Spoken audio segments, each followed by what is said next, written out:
পড়ে যেও না, আবার পড়ে যেও না।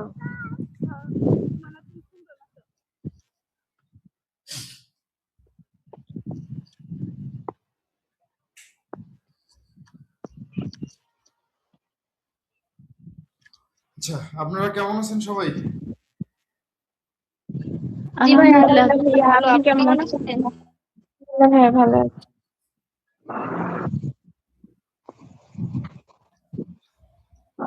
আমাকে ক্লিয়ার শুনতে পাচ্ছেন, দেখতে পাচ্ছেন? জি ভাইয়া। আচ্ছা, আমরা ইতিমধ্যে লাইভে আছি। একটু কষ্ট করে আপনারা মিনিমাইজ করে লাইভে আসবেন। আপনাদের বন্ধু বান্ধবী যারা আছে একটু কষ্ট করে সবাইকে মেনশন করে দিবেন। ব্যাপারটা হচ্ছে যে আমরা ইংরেজি সাহিত্য নিয়ে পড়ি ঠিকই, কিন্তু আমরা পড়তে চাই আসলে 9-10 এর স্টুডেন্টদের মতো।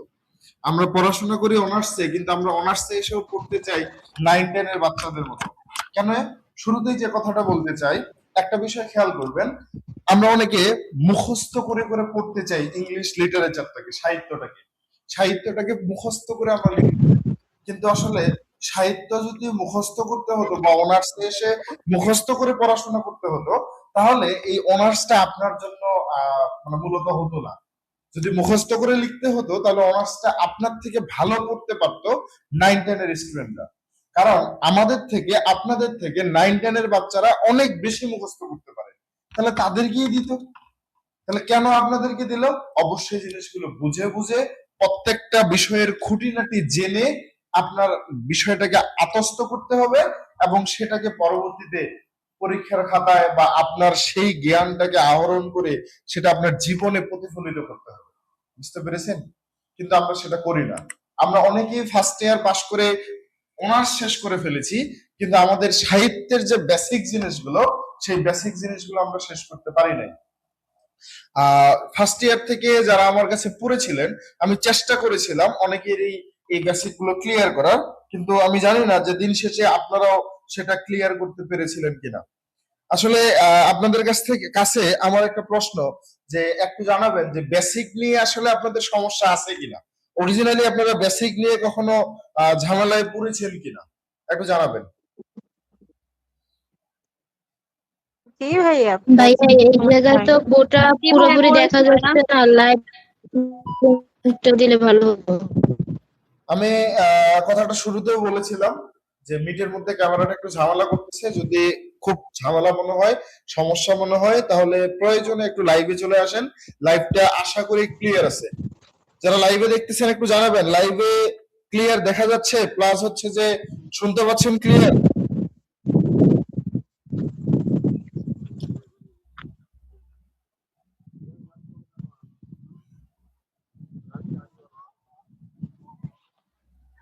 যাবিন আপু মিউট করেন প্লিজ।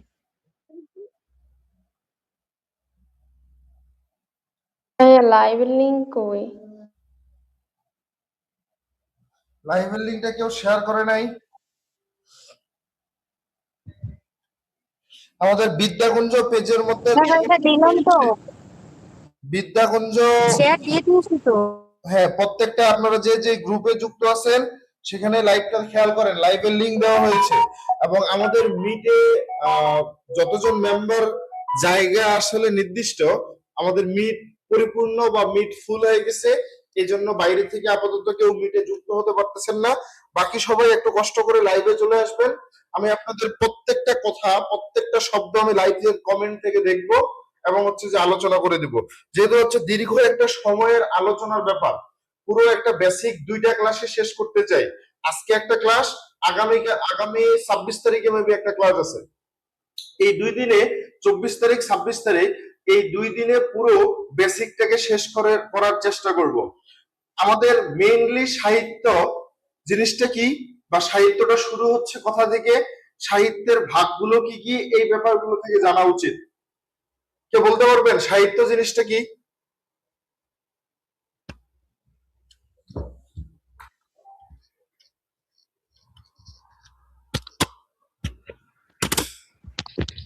সাহিত্য বা লিটারেচার হলো মানুষের চিন্তা, অনুভূতি, অভিজ্ঞতা ও কল্পনাকে ভাষার মাধ্যমে শিল্পসম্মত উপায়ে প্রকাশ করার মাধ্যম, সেটা হচ্ছে সাহিত্য।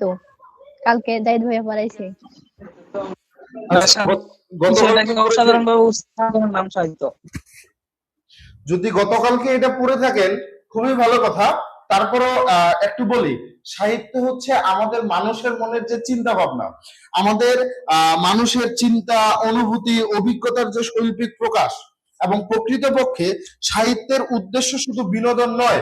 আমাদের সাহিত্যের যে উদ্দেশ্যটা শুধুমাত্র এটা কোনো বিনোদন নয়, এটা সৌন্দর্য সৃষ্টি করার মাধ্যমে পাঠক মননকে আলোকিত ও শিক্ষিত করে তোলা।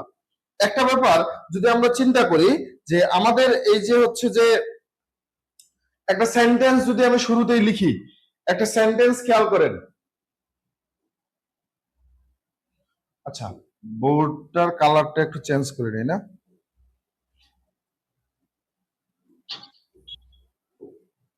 ওকে,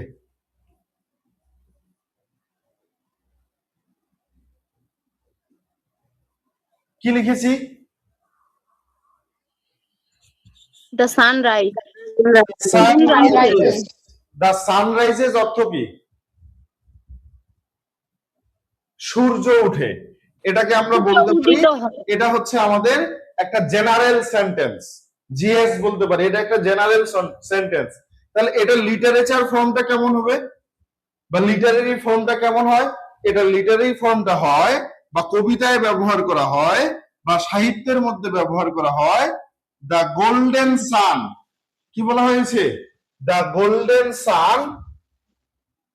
ভাইয়া বাম পাশে দেখা যাচ্ছে না আমি গুগল মিটে। বলেছি যে আপু আমার ক্যামেরাটা মিটের মধ্যে একটু ঝামেলা করতেছে, প্রয়োজনে সবাই একটু লাইভে চলে আসেন। বুঝতে পেরেছেন? আচ্ছা ভাইয়া। কেন এখন তো মিটে ক্যামেরা মোটামুটি পুরোটা আসছে, মোটামুটি শুধু জিএস আর এই যে এলএফ এই জিনিসটা আসে নাই, রাইট? জি দাদা। আচ্ছা, the golden sun smiles on the golden sun smiles on the, কি বলতে পারি?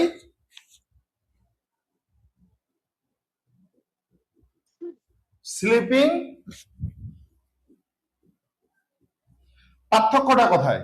সচরাচর আমরা একটা সাহিত্যকে বা একটা সেন্টেন্সকে সাধারণভাবে চিন্তা করি যে দ্য সানরাইজেস, সূর্য উঠে। কিন্তু একজন কবি বা একজন লেখক এই কথাটাকেই একটু পেঁচিয়ে নানান রকমের রস, রিদম, মিউজিক যুক্ত করে কি করা হয়? বলে the golden sun smiles on the sleeping world. এর অর্থটা কি? কি বলা যায়? এর অর্থ হচ্ছে সোনালী সূর্যের মিষ্টি হাসি ঘুমন্ত পৃথিবীকে আলিঙ্গন করতেছে, অর্থাৎ সূর্য উঠে গেছে। বুঝতে পারছেন? একটা ছোট্ট শব্দকে একটা পুরো সেন্টেন্সে বা এলাবোরেটলি কিভাবে লেখা যায়, কাব্যিক ছন্দের মাধ্যমে মিটার যুক্ত করে, নানান রকমের রিদম যুক্ত করে, মিউজিক যুক্ত করে একটা ছোট ওয়ার্ড গুলোকে অনেক বড় করে লেখা যায়। এই অনেক বড় করে লেখার ব্যাপারটাকেই বলা হয় সাহিত্য। বুঝতে পেরেছেন? জি ভাইয়া। আজকে আমরা মেইনলি আলোচনায় আসব আমাদের পোয়েট্রি বা কবিতার মধ্যে যে বেসিক জিনিসগুলো আছে। একটু মনোযোগ দিতে হবে, হয়তো একটু সময় নিচ্ছি, কিন্তু মনোযোগ দিয়ে যদি পুরো ক্লাসটা শেষ করেন অনেক কিছু আশা করি জানতে পারবেন। পোয়েট্রির বেসিক যে কনসেপ্টটা আছে, আমাদের বেসিক কনসেপ্টে কি জানি? আমরা জানি পোয়েট্রি, কিন্তু আরেকটা ওয়ার্ড হচ্ছে আমাদের পোয়েম। এখন এই যে পোয়েট্রি আর পোয়েম, এখানে দুইটা জিনিস। কোনটা কি? পোয়েট্রি কি জিনিস, পোয়েম কি জিনিস? অনেকে আমি পড়িয়েছিলাম যে পোয়েট্রি হচ্ছে একটা কাব্যগ্রন্থ আর পোয়েম হচ্ছে একটা নির্দিষ্ট কবিতা, রাইট? জি ভাইয়া। জি ভাইয়া। এভাবেই তো পড়েছিলাম, তাই না? জি জি দাদা। তো এখন এই যে পড়াটা, এই পড়াটা কি ঠিক সম্পূর্ণ? আরো বিস্তারিত জানা উচিত না? জি দাদা।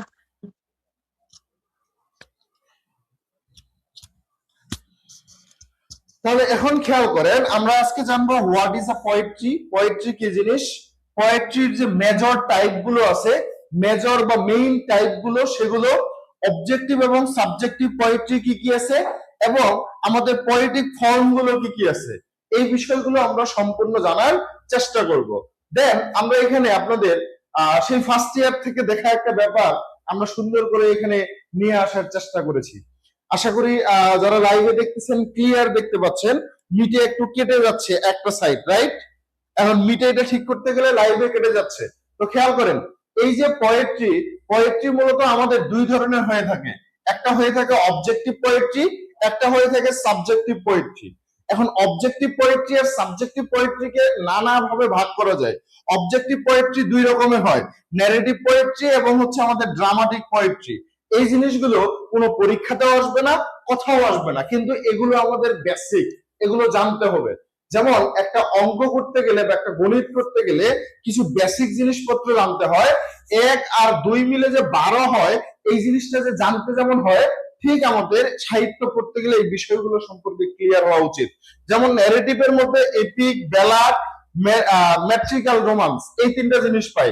আর ড্রামাটিক পোয়েট্রির মধ্যে ড্রামাটিক মনোলগ কবিতাগুলোকে পাই। অপরদিকে সাবজেক্টিভ পোয়েট্রির মধ্যে আমরা লিরিক পোয়েট্রিকে পাই এবং লিরিক পোয়েট্রির মধ্যে বাকি এই কবিতাগুলো পাচ্ছি, সনেট, ওড, ইলিজি, হাইম, এপিথালামিনিয়ন। এখানে প্রত্যেকটা বিষয় আপনারা অনেকে পড়েছেন, অনেকে পড়েন নাই। যেমন সনেট কি জিনিস, ওড কি জিনিস, ইলিজি কি জিনিস, হাইম কি জিনিস অনেকেই জানেন। জানার পরেও এই প্রশ্নগুলো থেকে বা এই টপিকগুলো থেকে যখন পরীক্ষায় প্রশ্ন আসে তখন আমরা লিখতে পারি না।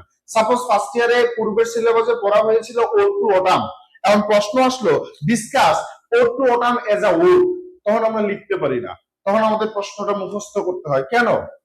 এর মেইন কারণটা হচ্ছে ওড কি জিনিস সেটা হয়তো জানি, কত ধরনের ওড আছে এবং এই কবিতার মধ্যে যে বৈশিষ্ট্যগুলো, সেই বৈশিষ্ট্যগুলো ওডের বৈশিষ্ট্যের সাথে মিলে কিনা এই জিনিসটা আমরা বুঝতে পারি না।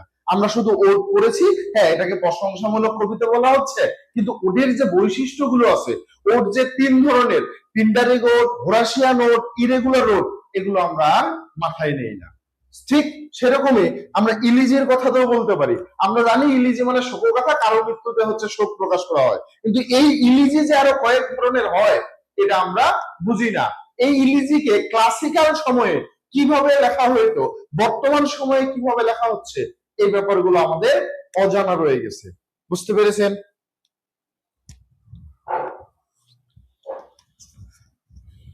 জি দাদা। তাহলে এখন সর্বপ্রথম আমরা যে জিনিসটাতে যাব, পোয়েট্রি। পোয়েট্রি সম্পর্কে আগে ক্লিয়ার হই। পোয়েট্রি জিনিসটা কি? Poetry is a form of literature that uses heightened language, the exuberance of imagination, the depth of emotion, then the sweetness of rhythm and the times rhyme, brain, thought and emotion। সব অনেক রকমের নানান রকমের কথা এখানে বলা যায়। অর্থাৎ সহজভাবে যদি আমি বলার চেষ্টা করি তাহলে বলতে পারি যে কবিতা হচ্ছে সাহিত্যের সেই রূপ যেখানে আমাদের সুশোভিত ভাষা, খুব সুন্দরভাবে একটা ভাষার ব্যবহার করা হয়, খুব সুন্দরভাবে আমাদের কল্পনার ব্যবহার করা হয়, ইমাজিনেশনের ব্যবহার করা হয়, খুব সুন্দরভাবে আমাদের আবেগটাকে ফুটিয়ে তোলা হয়, খুব সুন্দরভাবে কবিতার মধ্যে বা যেখানে ছন্দের একটা মাধুর্য তুলে ধরা হয় সেই জিনিসটাকে আমরা কবিতা বলতে পারি। আবার কখনো কখনো অন্তমিল বা কোনো একটা লাইনের, কয়েকটা লাইনের শেষের মিলগুলো দ্বারা একটা ছন্দের আবিষ্কার করা হয়, দ্যাট ইজ রাইম স্কিম। এবং এটা একটা সরল তথ্যের পরিবর্তে সহজভাবে যে তথ্যগুলো দেওয়া হয় সেটার পরিবর্তে কবিতার মধ্যে মাঝে মাঝে কাব্যিক ভাষায় কথা বলা হয়, কবির ভাষায় কথা বলা হয়, যেটা মাঝে মাঝে সাধারণ পাঠকদের বোধগম্য হয়ে ওঠে না। বুঝতে পেরেছেন?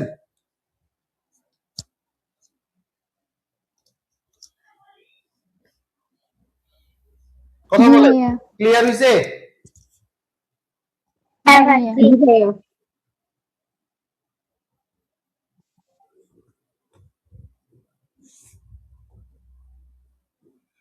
ইন দ্য মিডল এজ, আমরা মধ্যযুগের সময়ে, মিডল এজের যে সময় মিডল এজে ছিলাম সেই সময়ে আমাদের যে ওয়ার্ড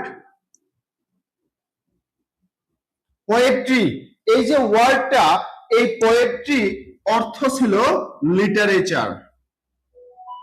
পোয়েট্রি মানে কি ছিল? বলেন পোয়েট্রির অর্থটা কি ছিল? লিটারেচার। সাহিত্য। লিটারেচার।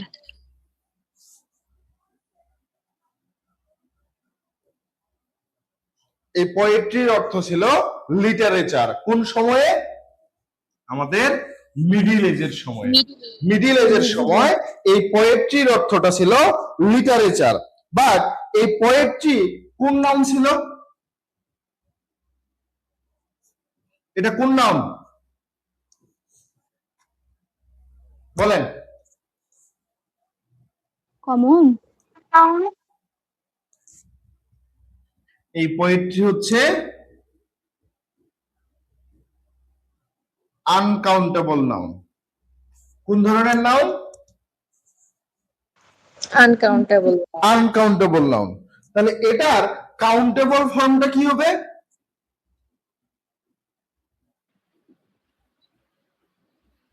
কাউন্টেবল ফর্মটা কি? পোয়েম। পোয়েম। এটার কাউন্টেবল ফর্ম হচ্ছে পোয়েম। বুঝতে পেরেছেন? তাহলে মধ্যযুগে এই পোয়েট্রির অর্থ ছিল আমাদের সাহিত্য বা লিটারেচার, এবং পরবর্তীতে আমরা এই পোয়েট্রি বা এই পোয়েট্রির বাংলা বলা হয় হচ্ছে কাব্য। পোয়েট্রির বাংলা কি? কাব্য। আর আমাদের পোয়েমের বাংলা হচ্ছে কবিতা। কবিতা।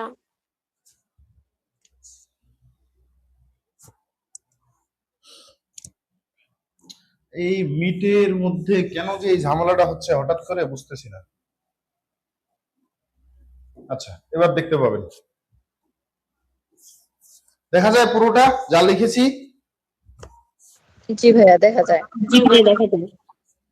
এবার খেয়াল করেন, আমাদের এই পোয়েট্রির জনককে? Who is the father of poetry? বলেন, who is the father of poetry? Geoffrey চৌজার।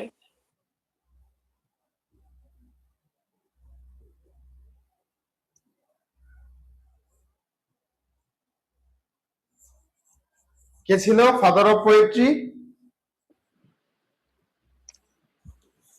Chaucer. Chaucer.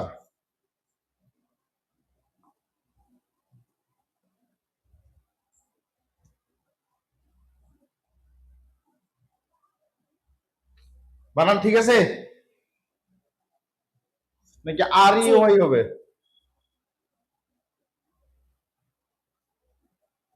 R U Y, right? ঠিক আছে। এবার জি, এবার হ্যাঁ ঠিক দাদা। আছে। চসার, জিওফ্রি চসার আমাদের ইংরেজি সাহিত্যের বা ইংরেজি কবিতার জনক বলা হয় তাকে। কিন্তু এই পোয়েট্রি নিয়ে নানান রকম কথাবার্তা আছে, যে হোয়াট ইজ পোয়েট্রি, পোয়েট্রি কি জিনিস, নানান রকম কথাবার্তা বলা হয় পোয়েট্রিকে নিয়ে। অনেক কবি অনেক রকমের ডেফিনেশন দিয়েছেন পোয়েট্রি নিয়ে। এখানে যেমন আমি বলেছি, poetry is a form, poetry একটা গঠন of literary expression that expresses ideas, emotion and imagination through beautiful and meaningful language. খেয়াল করেন, আমরা পোয়েট্রির যে ক্যারেক্টারিস্টিক্স বা বৈশিষ্ট্যগুলো আছে সেখানে কি দেখতে পাই? Rhythm and music, imagery, emotion, figurative language, নানান রকমের জিনিসপত্র এখানে আরো আছে, রাইট? তো আমাদের যদি এখানে খেয়াল করেন যে পোয়েট্রির যে ডেফিনেশন গুলো, এর মধ্যে আমাদের বিখ্যাত একজন কবি আছেন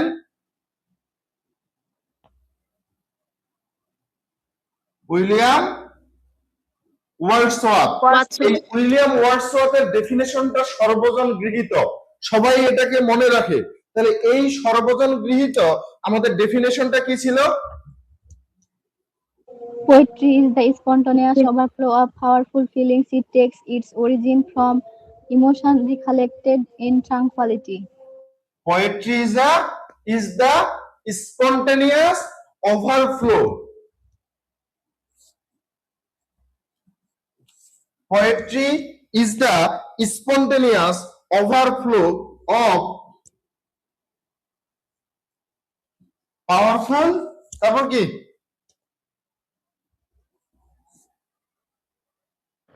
ফিলিংস। পাওয়ারফুল ফিলিংস, এটা হচ্ছে আমাদের একটা পার্ট। এরপরে আরো বলা হয় it takes its origin, it takes, আচ্ছা, ইট টেক ইটস অরিজিন।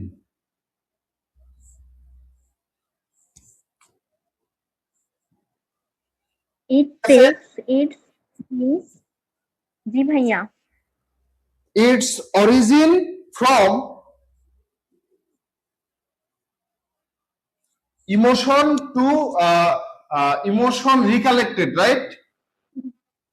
জি ভাইয়া। ট্রানকুইলিটি।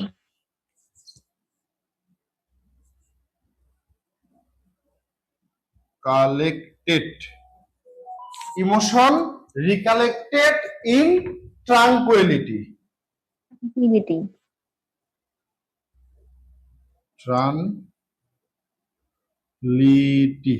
কি বানান কি ভুল গেছে? ট্রাঙ্কুইলিটি।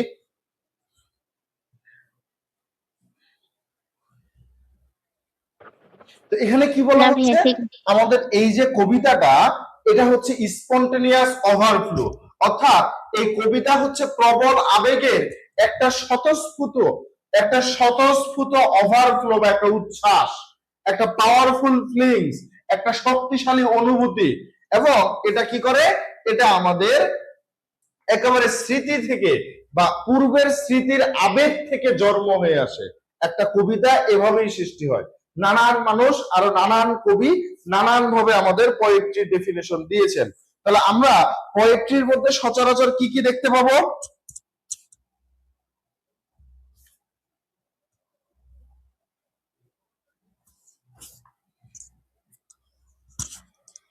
পোয়েট্রির মধ্যে আমরা সচরাচর রিদম দেখতে পাই, মিউজিক দেখতে পাই, ইমাজিনারি দেখতে পাই, ইমোশন দেখতে পাই, ফিগারেটিভ ল্যাঙ্গুয়েজ দেখতে পাই। এগুলো হচ্ছে মেইন পার্ট। এর বাইরেও আমাদের আরো কি কি থাকে?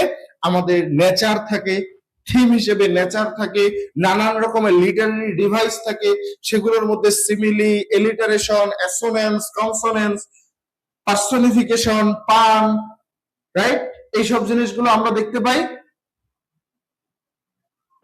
জি ভাইয়া। আচ্ছা, যদি আমরা এসব জিনিসগুলো দেখতে পেয়ে থাকি, তাহলে এরপরে খেয়াল করেন, আমাদের পরবর্তীতে আমরা দেখতে পাই এই যে পোয়েট্রির আমরা আলোচনা করতেছিলাম অবজেক্টিভ পোয়েট্রি আর সাবজেক্টিভ পোয়েট্রি। অবজেক্টিভ পোয়েট্রিতে আমরা ন্যারেটিভ পোয়েট্রি দেখতে পাই এবং ড্রামাটিক পোয়েট্রি দেখতে পাই। পাশাপাশি আমরা এদিকে সাবজেক্টিভ পোয়েট্রিতে লিরিক পোয়েট্রি দেখতে পাচ্ছি। এখানে খেয়াল করেন অবজেক্টিভ পোয়েট্রি, এই অবজেক্টিভ পোয়েট্রি জিনিসটা কি? অবজেক্টিভ পোয়েট্রি ডিলস, এটা নিয়ে কি নিয়ে কাজ করে? Mainly with external world, events and action. অপরদিকে সাবজেক্টিভ যে পোয়েট্রিটা আছে, এই subjective poetry deals mainly with personal feelings, thoughts and emotion. অর্থাৎ এখান থেকে আমরা বলতে পারি, সেই ফার্স্ট ইয়ারে যখন পড়েছিলাম বা যারা এখন ফার্স্ট ইয়ারে আছেন, আপনাদের জন্য বলি যে আমরা পজিশন, একটা কবির একটা লেখার ক্ষেত্রে তার অবস্থা থাকে দুই ধরনের, একটা হয় সাবজেক্টিভ, একটা হয় অবজেক্টিভ। সাবজেক্টিভ জিনিসটা কি? যেখানে কবির তার নিজের অনুভূতি, নিজের ব্যক্তিগত ইমোশন সবকিছু পাবলিশ করে, সবকিছু প্রকাশ করে একটা লেখার মধ্যে, এবং কবি নিজে উপস্থিত থাকে, তখন আমরা সেটাকে বলতে পারি সাবজেক্টিভ। অবজেক্টিভ জিনিসটা কি? যখন কবি নিজে সেখানে উপস্থিত না থাকে, তার নিজের ইমোশন গুলো প্রকাশ না করে, তখন আমরা সেই কবিতাটাকে অবজেক্টিভ বলে থাকি। ঠিক এই যে বলা হচ্ছে বাইরের জগতের কিছু নিয়ে কথা বলা হয়, অন্য কোনো ঘটনা নিয়ে কথা বলা হয়, অন্য কোনো অ্যাকশন বা কাজ নিয়ে কথা বলা হয়, তখন সেটাকে আমরা অবজেক্টিভ পোয়েট্রি বলবো। সাবজেক্টিভ পোয়েট্রি কখন বলবো? যখন ব্যক্তিগত তার অনুভূতি গুলো থাকবে, তার চিন্তা ভাবনা থাকবে, তার আবেগ গুলো থাকবে, তখন আমরা সেটাকে বলবো সাবজেক্টিভ পোয়েট্রি। এগুলো নিয়ে কারো কোশ্চেন আছে কোনো কিছু, যে ভাইয়া এই জায়গায় বুঝি নাই এমন কোনো প্রশ্ন?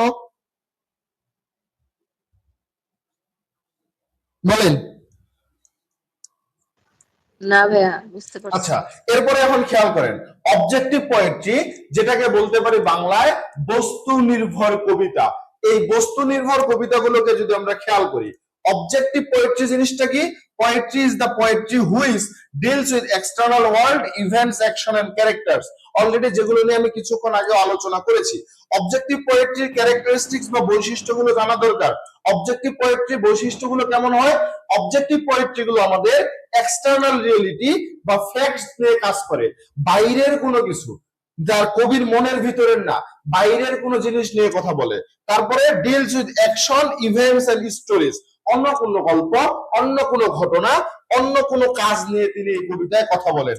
দেন impersonal and objective in nature, এবং প্রকৃতিতে এমন কিছু বস্তু থাকে যেটা কবির সাথে সম্পর্কিত না, সেই সব বিষয়বস্তু তার কবিতায় উল্লেখ থাকে। Characters and event are more important than personal feeling. তার এই যে ব্যক্তিগত অনুভূতি থাকতে পারে একটা ক্যারেক্টার চুজ করার ক্ষেত্রে, একটা ঘটনার ক্ষেত্রে, কিন্তু সেটা সেই ঘটনাকে নিয়ে, সেটা সেই ইভেন্টটাকে নিয়ে, সেটা সেই চরিত্রটাকে নিয়ে বা ক্যারেক্টারকে নিয়ে, সেটা কবির অনুভূতি নয় সরাসরি। অপরদিকে commonly uses narrative or dramatic form, এটা ব্যাখ্যামূলক কোনো লেখা হবে অথবা নাটকীয় কোনো ফর্মে লেখা হবে। এই জিনিসটা হচ্ছে আমাদের অবজেক্টিভ কবিতার বা অবজেক্টিভ পোয়েট্রির মূলত বৈশিষ্ট্যগুলো। অবজেক্টিভ পোয়েট্রি দুই ধরনের হয়, একটা হচ্ছে ন্যারেটিভ পোয়েট্রি, আরেকটা হচ্ছে আমাদের ড্রামাটিক পোয়েট্রি। বুঝতে পেরেছেন? অবজেক্টিভ পোয়েট্রি দুই ধরনের হয়। এখন খেয়াল করেন, ন্যারেটিভ পোয়েট্রি কোন জিনিস? যেগুলো হচ্ছে স্টোরি টেলিং, যেগুলো ব্যাখ্যামূলক, আখ্যানমূলক, অর্থাৎ স্টোরি টেলিং বলা হয়। Story telling form, poetry that tells a story, poetry that tells a story or ন্যারেটস events, অর্থাৎ স্টোরি টেলিং ফর্ম। অপরদিকে আমাদের ড্রামাটিক পোয়েট্রি কোনগুলো? যেগুলো ড্রামাটিক ফর্ম, অনেকটা নাটকের মতো দেখতে, একটা কবিতা কিন্তু সেখানে আমরা নাটকের মতো করে ক্যারেক্টার দেখতে পাবো, কোনো ঘটনা দেখতে পাবো, প্লট দেখতে পাবো। ক্লিয়ার? সেই জিনিসগুলোকে আমরা ড্রামাটিক পোয়েট্রি বলবো। দেন এরপরে খেয়াল করেন আমাদের ন্যারেটিভ পোয়েট্রি, একখানধর্মী কবিতা। ন্যারেটিভ পোয়েট্রি জিনিসটা কি? ডেফিনেশনটা খেয়াল করেন। Narrative poetry is a type of poetry that tells a story, এখানে একটা গল্প বলা হবে এবং পিপল, কোন মানুষের, events, action in a sequence, ধারাবাহিক ভাবে এটা মানে বলা হবে। ইট হ্যাজ আ প্লট, এখানে নাটকের মতো প্লট থাকবে, ক্যারেক্টার থাকবে, সেটিং থাকবে, থিম থাকবে। এই জিনিসগুলোকে আমরা তখন ন্যারেটিভ পোয়েট্রি বলে থাকবো। খেয়াল করেন ক্যারেক্টারিস্টিক্স গুলো কি আছে এখানে বলা হচ্ছে। লজিক্যাল একটা সিকোয়েন্স দ্বারা মূলত এখানে একটা গল্প বলা হবে। tells a story in a logical sequence, then has plot, characters, themes, setting and event, এখানে এই জিনিসগুলো থাকবে। পাশাপাশি uses descriptive language to create vivid picture, এমন ভাষাটা ব্যবহার করা হয় যেখানে অসংখ্য চিত্র তৈরি করা হবে, অসংখ্য ইমাজারির ব্যবহার থাকবে। Then written in a verse form, এটা কিভাবে লেখা হবে? ভার্স পদ্ধতিতে। এখন ভার্স জিনিসটা কি? কবিতা আকারে, ভার্স মানে কবিতা। দেন ইউজুয়ালি লঙ্গার ইন লেন্থ, এটা হচ্ছে যে এর যে দৈর্ঘ্যটা এটা অনেক বড়ই হবে। পাশাপাশি আমরা এখন দেখতে পাই আমাদের main form of narrative poetry, narrative poetry যেগুলো আছে আমরা যদি খেয়াল করি, এপিক, এপিক একটা ন্যারেটিভ পোয়েট্রি। যারা অন্তত সেকেন্ড ইয়ারে আমার ক্লাসগুলো করেছেন সেখানে আমরা ডন জুয়ান একটা কবিতা পড়েছিলাম, লর্ড বায়রনের লেখা। থার্ড ইয়ারে ফেরি কুইন পড়েছিলাম, প্যারাডাইজ লস্ট কবিতাটা পড়েছিলাম। ফোর্থ ইয়ারে ইলিয়াড পড়েছি, র্যাপ অফ দ্য লক কবিতাটা পড়েছি। এই সবগুলো আমাদের এক একটা এপিক। দেন এখানে খেয়াল করেন এপিক জিনিসটা কি? Epic means a long narrative poem. Epic অর্থ কি? Long narrative poem. এপিক মহাকাব্য। অর্থ হচ্ছে লং ন্যারেটিভ পোয়েম, রাইট? বোঝা যায়? জি দাদা। এপিক এর বাংলা কি? এপিক এর বাংলা হচ্ছে মহাকাব্য।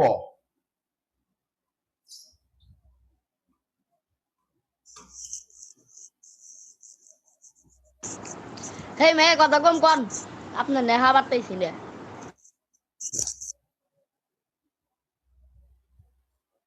কিছু বললেন? কে কি বললো?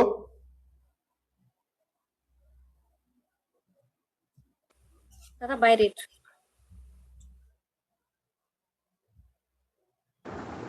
হ্যালো, আপনি প্লিজ দয়া করে একটু কম কথা বলেন, আপনার জন্য আমরা শুনতে পারছি না। খেতেও অসুবিধা। নৌরি নন্তু কি সমস্যা?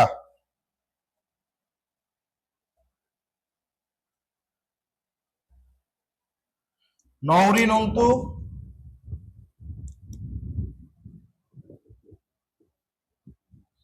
কি সমস্যা হচ্ছে বলেন? কে কথা বলতেছে? কথায় কার জন্য শুনতে পাচ্ছেন না?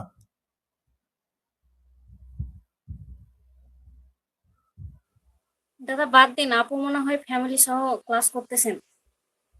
না, মাইক অন করে দিয়ে কথা বলে, মাইক অন করে দিয়ে কথা বলে। আচ্ছা, খেয়াল করেন, এপিক অর্থ হচ্ছে মহাকাব্য। এপিকের মিনস, এপিক মানে কি? এপিক অর্থ বা এপিকের বাংলা মহাকাব্য, কিন্তু এপিকের মানেটা কি? Epic means long narrative poem. Great.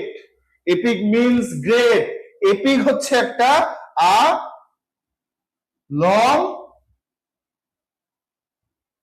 Narrative poem, but epic means great or grand. Great or grand. অসংখ্যবার আমরা এই এপিক নিয়ে আলোচনা করেছিলাম পূর্বের ক্লাসগুলোতে, রাইট? এই এপিকের মধ্যে যে থিম ব্যবহার করা হয়, প্লাস যে ভাষাটা ব্যবহার করা হয়, প্লাস যে স্টাইল ব্যবহার করা হয়, এই সবগুলো কেমন হয়? গ্র্যান্ড হয়। থিম গুলো গ্র্যান্ড থিম হয়, স্টাইলটা গ্র্যান্ড থিম হয়, ল্যাঙ্গুয়েজটাও গ্র্যান্ড হয়। আবার এই ল্যাঙ্গুয়েজটাকে বলা হয় বম্ব ব্লাস্টিং ওয়ার্ড।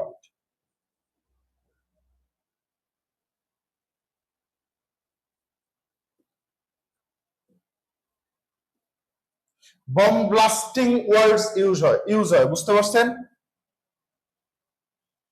বানানটা মিস্টেক হইতে পারে, বম্ব ব্লাস্টিং, এটা মানে বাংলা যে শব্দ সেটা থেকে বলা। এখন এটা কোথাও আপনি পাবেন না যে ল্যাঙ্গুয়েজটা বম্ব ব্লাস্টিং ওয়ার্ড ব্যবহৃত হয়, ডিকশনটা এটা কোথাও পাবেন না। এটা আমার তৈরি করা, এটা আমার চয়েসে। কিরকম? কারণ এমন শব্দ ব্যবহার হয়, ধুমধাম করে শব্দ, মানে যেমন আমাদের কানে আসে বম ফাটলে, বম ব্লাস্ট হলে, ঠিক সেরকম মূলত হচ্ছে যে এই কবিতার মধ্যে এমন এমন শব্দ ব্যবহার হয়, কবিতাটা পড়ার ইচ্ছাটাই চলে যায়। বুঝতে পারছেন? এটা হচ্ছে এপিকের একটা বৈশিষ্ট্য। ক্লিয়ার?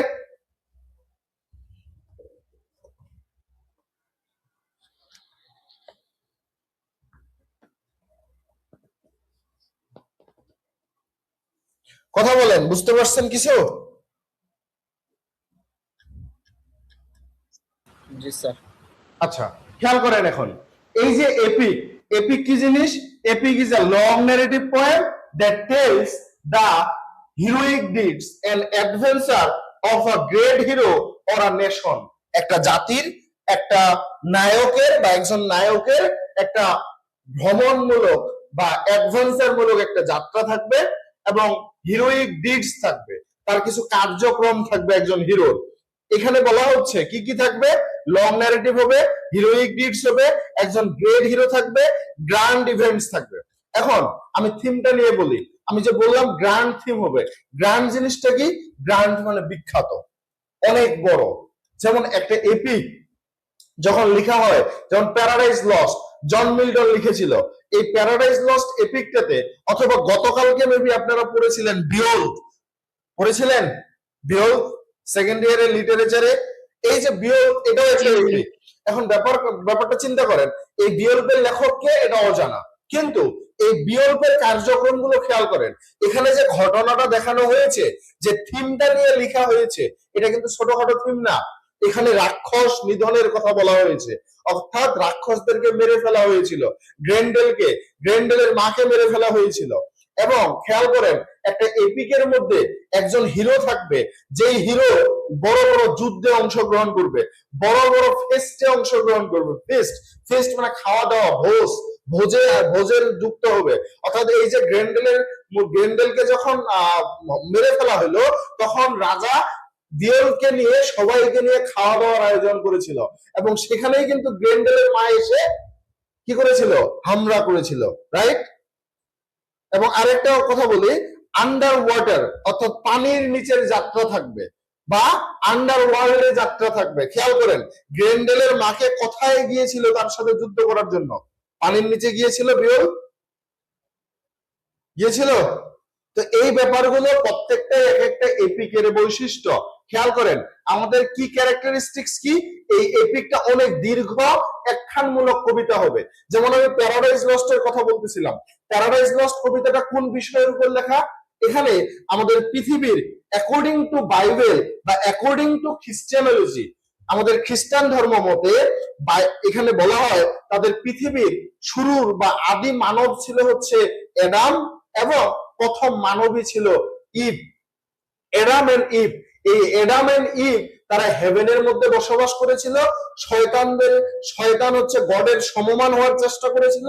পরবর্তীতে গড এই শয়তানকে হেল বা নরকের মধ্যে নিক্ষেপ করেছিল, তাদেরকে ফেলে দিয়েছিল। পরবর্তীতে ঈশ্বর কি করেছিল, মানুষ নামে একটা নতুন জাতি তৈরি করার চেষ্টা করেছিল বা করেছিল। তাদেরকে রেখেছিল কোথায়? হেভেনের মধ্যে। হেভেনের কোথায়?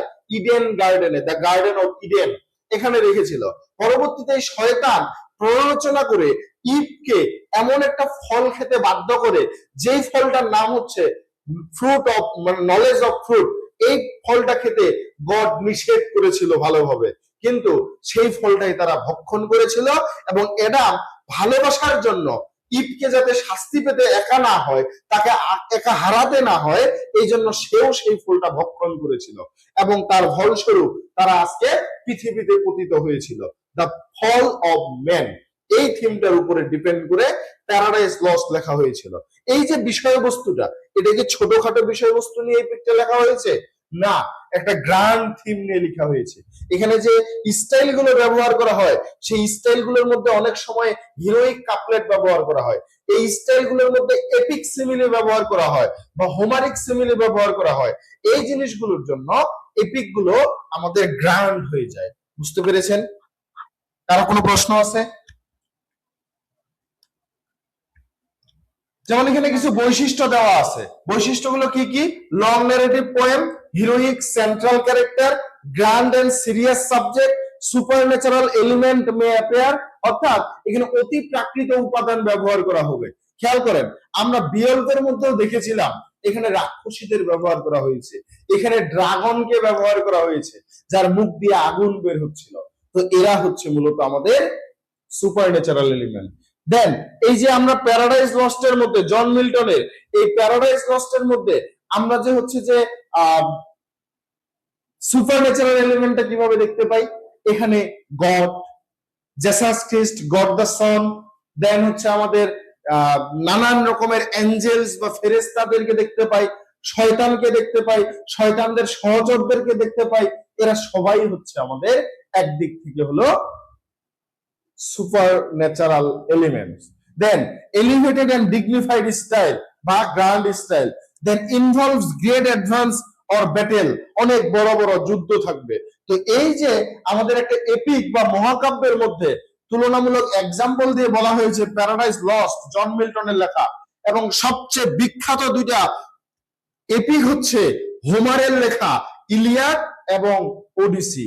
এই যে ইলিয়াড এবং ওডিসি, এই দুইটা কাব্যগ্রন্থ বা মহাকাব্য আপনারা ফোর্থ ইয়ারে দ্য ইলিয়াড পড়তেছিলেন, বা যারা ফোর্থ ইয়ারে এখনো উঠেন নাই আশা করি এটা সামনে পাবেন। এই ছিল আমাদের এপিক। তাহলে এপিক জিনিসটা কি? Long narrative, heroic deeds and grand theme or style. Clear হয়েছে আপনাদের? বলেন। জি দাদা। সহজ করে যদি বলি, মহাকাব্য হচ্ছে একটা একখানধর্মী কবিতা যা সাহসী ও বীরত্বপূর্ণ কাজকর্ম, ভাগ্য, ঐশ্বরিক হস্তক্ষেপ এবং ভালো মন্দের মধ্যে সংঘর্ষের বিশদ বিবরণ তুলে ধরা হয়। এবং এই মহাকাব্যের বিভাগ যে থাকে, ভাগগুলো থাকে, এগুলোকে বলা হয় ক্যান্টো, যার বাংলা হচ্ছে স্বর্গ। বুঝতে পেরেছেন? জি দাদা। এখন আমাদের এই যে এপিক, এই এপিক হচ্ছে মূলত দুই ধরনের। এপিক মূলত দুই ধরনের। এক নম্বরে আমরা বলতে পারি প্রাইমারি এপিক, প্রাইমারি এপিক, আর দ্বিতীয়ত আমরা কি বলতে পারি secondary epic, secondary epic. Primary epic কোনগুলো? প্রাইমারি এপিক হচ্ছে এর অপর আরো নাম আছে যেটাকে বলা হয় ওরাল এপিক। আমাদের প্রাইমারি এপিকের অপর নাম হচ্ছে ওরাল এপিক। ওরাল মানে মুখে মুখে বা মৌখিক, অর্থাৎ যে সময়ে এই কোন লেখাগুলোকে লিখিত আকারে প্রকাশ করা হতো না সেই সময় মুখে মুখে প্রচারিত হতো। যেমন হোমারের লেখা ইলিয়াড, ওডিসি, এই এপিক গুলো কাগজে কলমে লিখে রাখা হয় নাই, এই এপিক গুলোকে মুখে মুখে প্রচার করা হয়েছিল। এত বড় এপিক গুলো, এত বড় গল্প পুরোটাই হোমার মুখে মুখে মানুষকে শুনিয়েছিল। এই মুখে মুখে বলার কারণে এটাকে বলা হয় ওরাল এপিক এবং এটাকে বলা হয় আমাদের প্রাইমারি এপিক। তাহলে সেকেন্ডারি এপিক কোনগুলো? সেকেন্ডারি এপিক হচ্ছে যে এপিক গুলোকে হাতে কলমে লিখে রাখা হয়েছিল সেই এপিক গুলোকে সেকেন্ডারি এপিক বলে। যেমন আমাদের হচ্ছে Paradise Lost, Rape of the Lock, Don Juan, এগুলো হচ্ছে আমাদের সেকেন্ডারি এপিক। বাট আমাদের প্রাইমারি এপিক কোনগুলো? মহাভারত, ইলিয়াড, ওডিসি, বিওলফ, এগুলো হচ্ছে আমাদের প্রাইমারি এপিক। আশা করি এই ব্যাপারটা নিয়ে ক্লিয়ার হয়েছে। কারো কোনো প্রশ্ন আছে? না দাদা। এবার চলুন আলোচনা করি ব্যালাড। হ্যাঁ বলেন।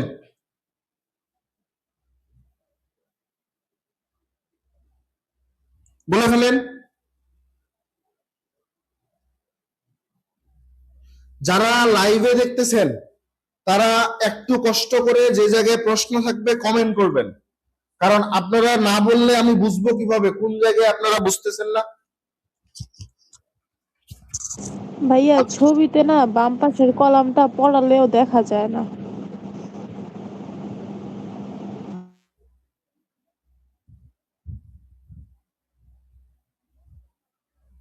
একটু কষ্ট করে লাইভে চলে আসেন, পুরোটাই সেখানে দেখতে পাচ্ছেন। আবার আমি হচ্ছে এটা আপনাদের দিয়ে দিব। আচ্ছা ভাইয়া, ভাইয়া এটা সেকেন্ডারি আবার একটু বলেন। দিয়ে দিয়ে রেকর্ড ক্লাসটা। সেকেন্ডারি এপিক হচ্ছে আমাদের কোন জিনিসটাকে বলা হচ্ছে? সেকেন্ডারি এপিক হচ্ছে যে এপিকটাকে হাতে কলমে লিখে রাখা হয়েছে সেই এপিকটাকে মূলত সেকেন্ডারি এপিক বলা হয়।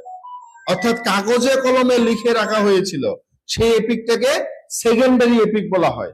বুঝতে পারছেন? জি দাদা। আমার কাছে প্রশ্ন করেছিল সুজানা আপু, সুজানা আক্তার, ভাইয়া সেকেন্ডারি এপিকটা আবার একটু বলেন। আশা করি ক্লিয়ার হওয়ার কথা, যদি ক্লিয়ার হয়ে যান একটু জানাই দিবেন। আচ্ছা এরপরে খেয়াল করেন, হ্যাঁ এই যে বলছে লাইভে ক্লিয়ার, রাইট, লাইভে দেখতেও একেবারে ঝাক্কাস লাগতেছে, কথা শুনতেও ঝাক্কাস লাগে, সম্পূর্ণটাই দেখা যায়। খেয়াল করেন, এরপরে আমাদের টপিক হচ্ছে ব্যালাড। ব্যালাড কি জিনিস? অনেকে বলে থাকে যে ভাইয়া ওই যে লিরিক্যাল ব্যালাড যে আমরা পড়েছিলাম, কোথায় রোমান্টিক এজের শুরুতে লিরিক্যাল ব্যালাডস প্রকাশিত হইলো উইলিয়াম ওয়ার্ডসওয়ার্থ এবং এস.টি. কলেরিজের 23টা কবিতার মাধ্যমে, এটা কি সেই ব্যালাডস? হ্যাঁ, সেখানে কিছু কিছু কবিতা আছে আমরা ব্যালাডস এর অন্তর্ভুক্ত বলতে পারি। খেয়াল করেন ব্যালাডস জিনিসটা কি, আগে এই জিনিসটা বুঝতে হবে। ব্যালাডস হচ্ছে একটা শর্ট ন্যারেটিভ পোয়েম। এটা এপিকের মতো না, এপিকের থেকে ছোট, that tells a simple and dramatic story. এখানে খুবই সাধারণ এবং একটা নাটকীয় গল্প বলা হয়। মনে পড়ার কথা, কোন যারা অন্তত সেকেন্ড ইয়ার থেকে উপরে পড়তেছেন অন্তত বলতে পারার কথা যে আমি কোন কবিতাটা রেফারেন্স দিতে যাচ্ছি। Traditionally intended to be sung or recited, এটা অনেক সময় গান আকারেও বলা হয়। পরবর্তীতে খেয়াল করেন পয়েন্ট আকারে যদি চিন্তা করেন কিভাবে মনে রাখবেন, ব্লাডকে মনে রাখার জন্য short narrative, simple story, dramatic, musical, এই 4টা ওয়ার্ড মনে রাখবেন, ব্লাড সম্পর্কে মনে থাকবে।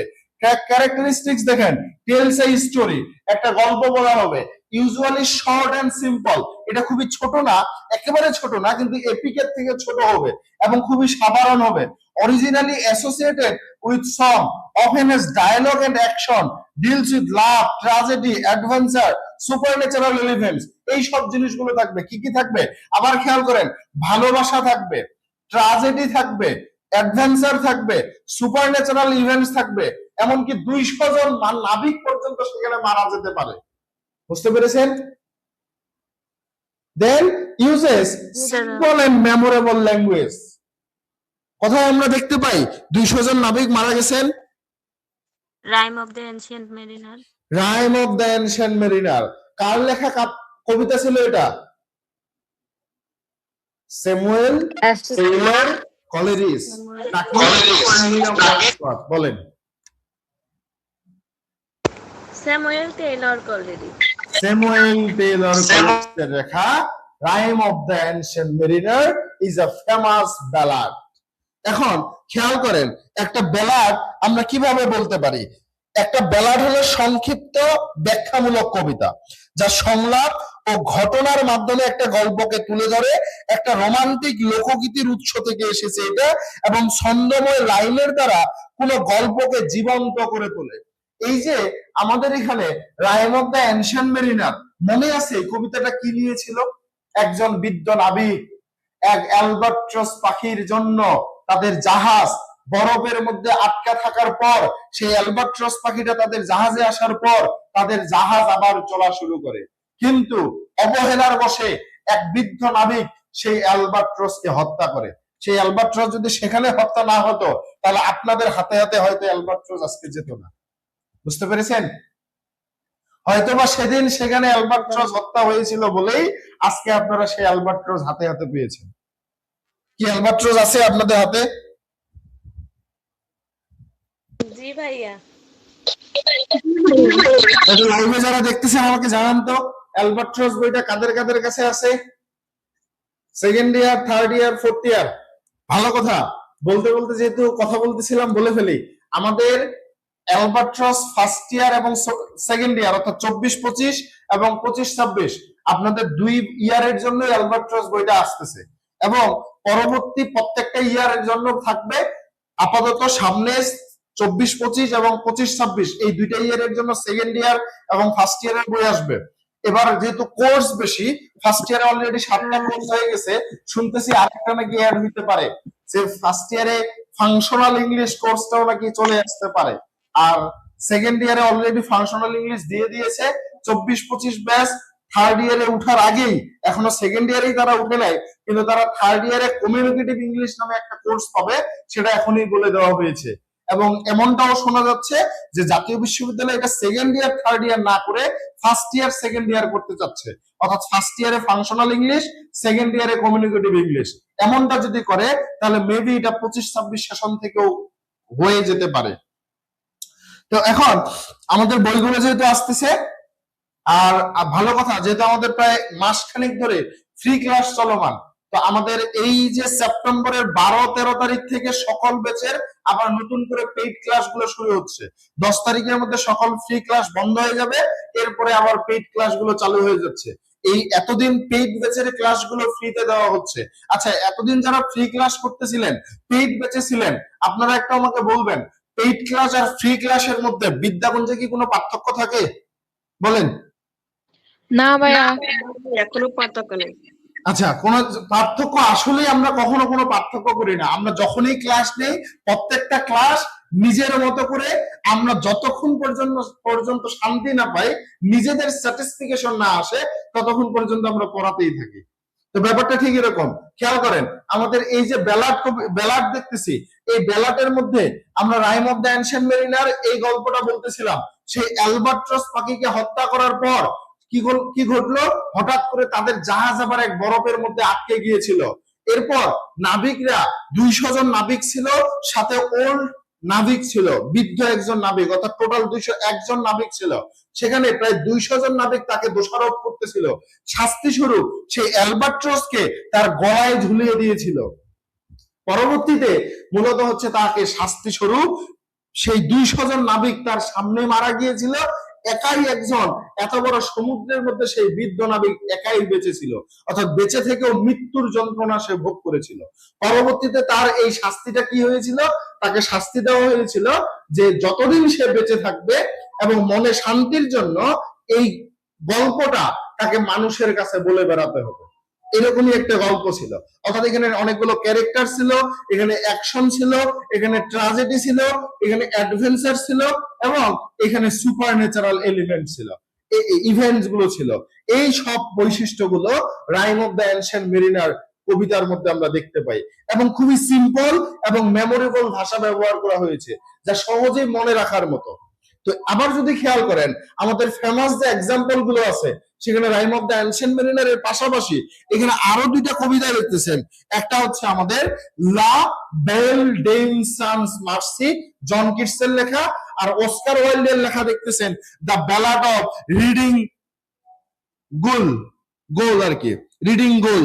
এখানে আরো বেশ কয়েকটা আছে, যেমন আমাদের দ্য ডায়মন্ড লাভার, এটা কে লিখেছে জানা যায় না।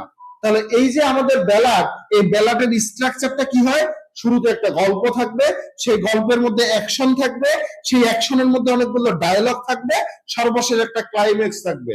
যেমন এই যে গল্পটা বললাম Rime of the Ancient Mariner, এখানে ক্লাইম্যাক্সটা কি, এই যে তার শাস্তিটা হচ্ছে গল্পটা সবার কাছে বলে বেড়াতে হবে, সবাইকে বোঝাতে হবে, এটাই হচ্ছে তার শাস্তি। তাহলে ব্যালাড জিনিসটা কি, এখানে স্টোরি থাকবে, এই স্টোরিটা নিয়ে গান করা যেতে পারে, এবং খুবই সিম্পল এবং ড্রামাটিক হবে, কারণ এখানে ক্যারেক্টার থাকবে। পরবর্তীতে যদি খেয়াল করেন, আমাদের ম্যাট্রিক্যাল রোমান্স, মানে ছন্দবদ্ধ একটা প্রণয় কাব্য বলা হয়, ম্যাট্রিক্যাল রোমান্স, হায় হায়, এখানে প্রেমের কথা আমরা দেখতে পাবো। খেয়াল করেন, a metrical romance is a narrative poem, এটাও একটা মূলত হচ্ছে আমাদের ব্যাখ্যামূলক কবিতা। এই ম্যাট্রিক্যাল রোমান্স গুলো মূলত দীর্ঘ একটা একখানমূলক কবিতা হওয়ার পাশাপাশি এটা কবিতা আকারে লেখা হয়, in verse, usually dealing with love, adventure, chivalry, heroic deeds, এই সব নিয়ে লেখা হয়। অর্থাৎ এখানে ভালোবাসা থাকবে, অ্যাডভেঞ্চার থাকবে, এখানে মূলত হচ্ছে আমাদের রোমান্স থাকবে, হিরোইক ব্যাপার স্যাপার থাকবে, এবং আমাদের কবিতা আকারে লেখা হবে। এবং এখানে বলা হচ্ছে ম্যাট্রিক্যাল রোমান্স মূলত হচ্ছে যে বলা হয় যে যা মাত্রাবদ্ধ ছন্দে রচিত, এবং যেখানে মধ্যযুগের বীরত্ব গাথা, অ্যাডভেঞ্চার, প্রেম, শৌর্য, বীরত্ব, অতিপ্রাকৃত ঘটনা, এবং সেই সময়ের এই যে নাইট, যেমন আমরা থার্ড ইয়ারে একটা কবিতা পড়েছিলাম ফেরি কুইন, সেখানে নাইটের কথা বলা হয়, এই নাইটদের বীরত্বের কথা লেখা হয়ে থাকতো।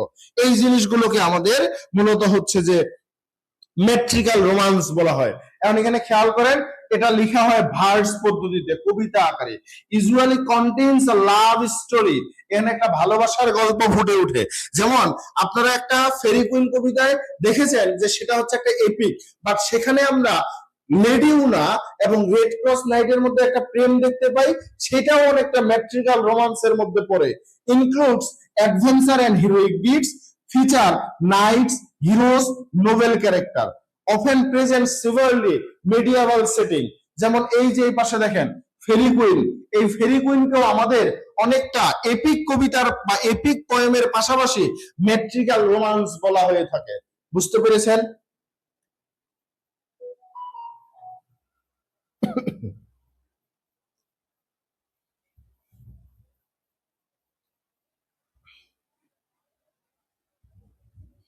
এরপরে খেয়াল করেন, এখানে বলা হচ্ছে often present chivalry and medieval setting, may include supernatural or magical elements. এই ফেরি কুইনের মধ্যে আমরা আর্কিমেগো নামে একটা ক্যারেক্টার দেখতে পাই। সে আর্কিমেগো কি করে, জাদুর সাহায্যে লেডি উনা মানে আমাদের নায়িকা আর রেড ক্রস নাইট আমাদের নায়ক, এই নায়কের কাছে মূলত দুইটা আত্মার মাধ্যমে স্বপ্নে লেডি উনাকে পাঠিয়ে দেয়। এই যে আর্কিমেগোর মাথার মধ্যে শয়তানি বুদ্ধি কাটছে, সে এখন এখানে মূলত হচ্ছে যে লেডি উনা, সেই ছদ্মবেশে লেডি উনার ছদ্মবেশ ধরে নাইট ক্রসের কাছে, রেড ক্রস নাইটের কাছে মূলত হচ্ছে নিজেকে সঁপে দেওয়ার কথা বলে। কিন্তু রেড ক্রস নাইট সে হচ্ছে সত্যের প্রতীক ছিল, সে হচ্ছে হোলিনেসের প্রতীক ছিল, সে কি করে তাকে ইগনোর করে সেখান থেকে চলে গিয়েছিল। তো এই ব্যাপারটাই মূলত হচ্ছে আমরা এই বৈশিষ্ট্যগুলোর মধ্যে দেখতে পাই। এখন আপনাদের যদি প্রশ্ন আসে থার্ড ইয়ারে যে discuss the Faerie Queene as a metrical romance, সহজে লিখতে পারার কথা না? বলেন, লেখা যাবে এই প্রশ্নের উত্তরগুলো? জি দাদা। ওকে, এখানে খেয়াল করেন আমাদের মেজর থিম গুলো কি, এখানে ভালোবাসার কথা বলবে, এখানে যুদ্ধের কথা বলবে। যেমন এই ফেরি কুইনের মধ্যে রেড ক্রস নাইট কার কার সাথে যুদ্ধ করেছিল? Error of monster. এই ইরর মনস্টার অফ ইররের সাথে যুদ্ধ করেছিল, আর্কিমেগোর সাথে প্রায় যুদ্ধ করেছিল, অসংখ্য যুদ্ধ তার সাথে ঘটেছিল। এখানে সিভালরি ব্যাপারটা থাকবে, হিরোইজম ব্যাপারটা থাকবে, এবং আমাদের ম্যাট্রিক্যাল রোমান্সটা হচ্ছে লাভ, অ্যাডভেঞ্চার, সিভালরি, ভার্স, এইসবের উদাহরণ বলে। আমাদের এটা ছিল ন্যারেটিভ পোয়েট্রি গুলো তিনটা। কি কি ছিল? Epic, ballad, metrical romance. অপরদিকে ড্রামাটিক, অবজেক্টিভের মধ্যে আছি এখনো, অবজেক্টিভের মধ্যে ড্রামাটিক যেটা, এই ড্রামাটিক পোয়েট্রির মধ্যে আমরা একটাই কবিতা বলেছিলাম, সেটা হচ্ছে ড্রামাটিক মনোলগ। এই যে ড্রামাটিক মনোলগ। এখন ড্রামাটিক পোয়েট্রি জিনিসটা কি? Dramatic poetry is a poetry that present a dramatic situation through characters, speech and action. এখানে কিছু চরিত্র থাকবে, এখানে কিছু কাজ থাকবে, এখানে কিছু অ্যাকশন থাকবে। চলেন মারামারি করে আসি, এই ধরনের কিছু বিষয় থাকবে। অর্থাৎ আমাদের মাথায় রাখতে হবে character, speech, action, dramatic situation, এই জিনিসগুলোর উল্লেখ থাকবে একটা ড্রামাটিক মনোলগ কবিতার মধ্যে বা ড্রামাটিক পোয়েট্রির মধ্যে। নাট্যধর্মী কবিতা, কোন কবিতাগুলোকে পাই আমরা নাট্যধর্মী কবিতা হিসেবে? মাইকেল মধুসূদন দত্তের একটা কবিতা আমরা পড়েছিলাম, বিভীষণের প্রতি, কি ছিল? বিভীষণের প্রতি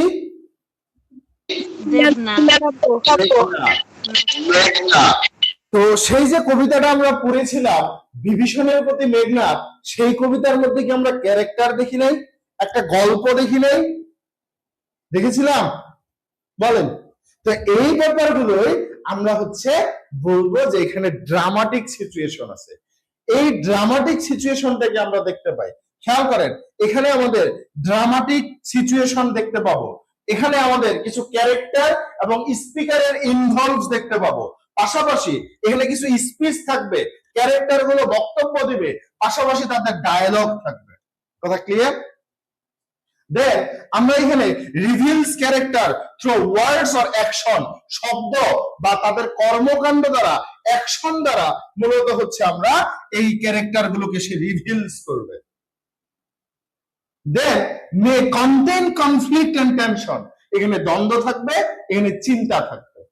ওকে, দেন খেয়াল করে indeed intended to create a sense of drama, দেখতে অনেকটা ড্রামার মতো লাগবে। এই যে আমি মাইকেল মধুসূদন দত্তের কবিতাটার কথা বললাম, বিভীষণের প্রতি মেঘনাদ, এখন মনে করেন তো সেটা আমরা রামায়ণ মহাকাব্যের মধ্যে দেখি নাই? দেখেছিলাম? সেই ব্যাপারটা একটা মতো জিনিস, সেটাকে আমরা একটা ডায়ালগ আছে, ক্যারেক্টার আছে, স্পিচ আছে, সেটা আমরা কবিতার মাধ্যমে দেখতেছি। এই জিনিসগুলোকে ড্রামাটিক পোয়েট্রি বলা হয়। ড্রামাটিক পোয়েট্রিতে ক্যারেক্টার থাকবে, সিচুয়েশন থাকবে, সেই ক্যারেক্টারদের দ্বারা সেই ক্যারেক্টারদের স্পিচ থাকবে, সেই ক্যারেক্টারদের দ্বন্দ্ব থাকবে, যুদ্ধ হবে। এখানে সেই মেঘনাদের সাথে সাথে লক্ষণের যুদ্ধ দেখিয়েছিল না সেই কবিতায়, মনে আছে?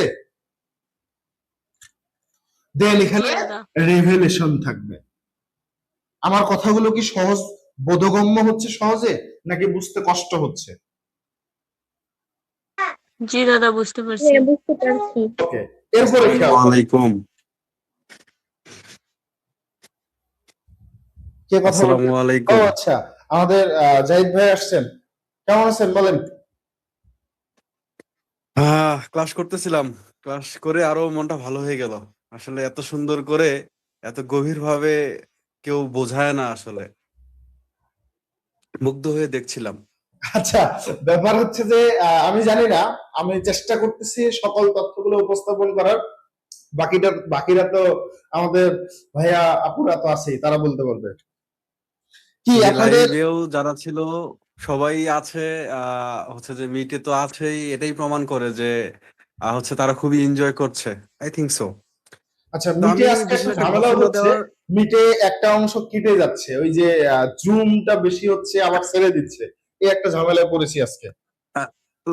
লাইভে ঠিক আছে, লাইভে ঠিক হ্যাঁ আছে। হ্যাঁ, লাইভে ঠিক আমি আছে। একটা বিশেষ ঘোষণা হচ্ছে যে দিতে যাচ্ছি। সেটা হলো যে আমরা যারা ইংরেজি বিভাগের শিক্ষার্থী, প্রথম বর্ষ থেকে চতুর্থ বর্ষ, আমাদের একাডেমিক ক্ষেত্রে অথবা ক্যারিয়ার ক্ষেত্রে সব থেকে গুরুত্বপূর্ণ কোর্স যেটা, সেটা হলো হিস্ট্রি অফ ইংলিশ লিটারেচার। তো এটা নিয়ে আগামীকালকে ঠিক একই সময়ে রাত 7:30টার দিকে আমরা বিশেষ একটা আয়োজন করতে যাচ্ছি। সেখানে আমরা আবার এটা নিয়ে পড়াশোনা করব। সবাইকে আমি অগ্রিম জানিয়ে দেওয়ার জন্য আসলে হচ্ছে যে যুক্ত হলাম আর কি। আপনারা সবাই থাকতে পারেন। একাডেমিক আচ্ছা, তাহলে এবং ক্যারিয়ার। আগামীকালকে 7:30টার দিকে আজকের এই একই সময়ে হিস্ট্রি অফ ইংলিশ লিটারেচারের একটা জম্পাস ক্লাস হবে, তাই তো? জি জি জি, আচ্ছা, ইনশাআল্লাহ। তো যাদের এই যে আপনাদের এই সাবজেক্ট গুলোতে সমস্যা, থার্ড ইয়ারে চলে গেছেন, ফোর্থ ইয়ারে চলে গেছেন, লিটারেচারের এখনো আর ডিউরেশনটাই মনে রাখতে পারেন না, ক্লাসগুলো করতে পারেন। হয়তো বা এই সুযোগগুলো বিদ্যাকুঞ্জ ছাড়া কেউ দেয় না, দিতেও পারে, আমার জানা নেই হয়তো, কিন্তু আমার যতটুকু মনে হয় যে আপনি বিদ্যাকুঞ্জে এই সুযোগগুলো হয়তো পেতে পারেন। কারণ একটা বিষয় খেয়াল করেন, আগামী 12 তারিখ থেকে 25-26 সেশনের এই যে প্রাইভেট ব্যাচ শুরু হচ্ছে, দীর্ঘ 1 মাস ক্লাস নেওয়া হলো, আমরা কেমন ক্লাস নেই, তারা ক্লাসগুলো করে উপকৃত হবে কিনা যাচাই বাছাই করে সেই ব্যাচে ভর্তি হওয়ার সুযোগ পাচ্ছে। আবার একটা জিনিস যদি খেয়াল করেন, সেই ব্যাচটাতে প্রায় মেজর 4টা কোর্সের সম্পূর্ণ শেষ করার জন্য আমরা একটা সম্ভাব্য সময় ধরেছি 6 মাস। এই 6 মাসের মধ্যে প্রশ্নের উত্তর সহ সকল কিছু আমরা শেষ করে দিব। এখন এই 6 মাসের জন্য তাদের ফি হচ্ছে রেগুলার ফি 3000 টাকা, কিন্তু 10 তারিখের মধ্যে ভর্তি হলে আমরা বলেছি 50% ডিসকাউন্ট, অর্থাৎ মাত্র 1500 টাকায় এই অনার্স ফার্স্ট ইয়ারে এসে মাত্র 1500 টাকায় 4টা মেজর কোর্সের সিলেবাস শেষ করার সুযোগ পাচ্ছে। শুধু এটাই না, আরো একটা কথা বলি, এখানে মান্থলি পরিশোধ করার সুযোগ আছে। প্রতি মাসে মাত্র 350 টাকা করে দিয়ে তারা ভর্তি হতে পারবে। এটা একটা বড় সুযোগ না? বলেন কি এটা একটা বড় সুযোগ? অবশ্যই। জি পাশাপাশি এই যে থার্ড ইয়ারের সামনে পরীক্ষা, সেকেন্ড ইয়ারের সামনে পরীক্ষা, ফোর্থ ইয়ারের সামনে পরীক্ষা, 3টা ব্যাচ রানিং, এই 3টা ব্যাচের প্রিপারেশন ব্যাচ শুরু হয়েছে। আপনাদের সেকেন্ড ইয়ারের প্রিপারেশন ব্যাচ রানিং, যারা 23-24 সেশনের, মাত্র 1000 টাকা দিয়ে ফাইনাল পরীক্ষা পর্যন্ত ক্লাস করতে পারতেছেন। থার্ড ইয়ার যারা হচ্ছে 22-23 সেশনের, আপনারা মাত্র 1200 টাকা দিয়ে ফাইনাল এক্সাম পর্যন্ত ক্লাস করতে পারতেছেন। আপনারা যারা ফোর্থ ইয়ারে আছেন, মেবি হচ্ছে 2000 টাকা দিয়ে 10টা কোর্স শেষ করার একটা সুযোগ পাচ্ছেন। এই নতুন করে ক্লাসগুলো শুরু হচ্ছে আগামী 12-13 তারিখ থেকে। এই 12-13 তারিখে মাত্র 1200, 1000, 2000 টাকা দিয়ে যে ইয়ারের ভর্তি হয়ে আপনারা চাইলে ফাইনাল এক্সামের শেষ করার মধ্যে পুরো সিলেবাস শেষ করতে পারবেন। কারণ বিদ্যাকুঞ্জ নতুন করে সেই কোর্সগুলোকে রিভাইজ করতেছে, নতুন করে সেই কোর্সগুলো নিয়ে এসেছে সম্পূর্ণ শেষ করার জন্য। সবগুলো শেষ করা হবে। যদি যে কোনো বিষয়ে কোনো প্রশ্ন থাকে আপনাদের মনে, নির্দ্বিধায় আমাদেরকে জানাতে পারেন, ঠিক আছে? কারো কোনো প্রশ্ন থাকলে বলতে পারেন, নাহলে আমি ক্লাসে ফেলবো।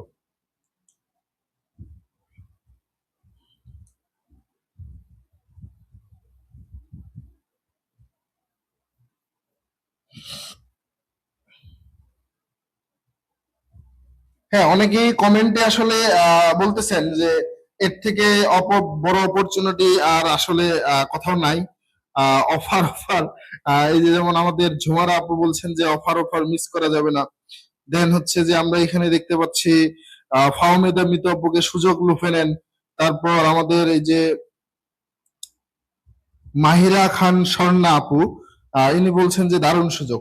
আসলে আমার এটা মনে হয় যে এটা একটা বড় সুযোগ, কারণ আপনি ক্লাসগুলো প্রয়োজন করে দেখেন, একটা মাস ধরে আপনি ক্লাস করে নিজের সিদ্ধান্ত নিতে পারবেন যে আপনি আমাদের পেইড বেসগুলোতে যুক্ত হতে চান কিনা, আমাদের ক্লাসগুলো আপনার উপকার করবে কিনা। যদি আপনি একটা ভালো রেজাল্ট করতে চান, এটার জন্য এই ক্লাসগুলো করে আপনি উপকৃত হবেন কিনা একটা ভালো রেজাল্ট করার জন্য। ওকে, আমরা ক্লাসে ফিরে আসি। খেয়াল করেন, এবার আমরা আলোচনা করব আমাদের ড্রামাটিক মনোলগ নিয়ে।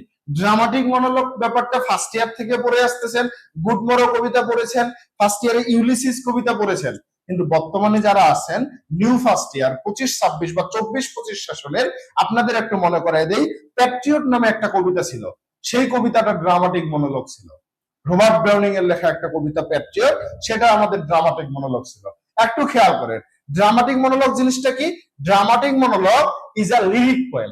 সহজভাবে চিন্তা করেন, ড্রামাটিক মনোলগ একটা লিরিক পোয়েম। কিছু কিছু ভাবে ড্রামাটিক মনোলগ একটা ড্রামাটিক পোয়েট্রি বলা যায়।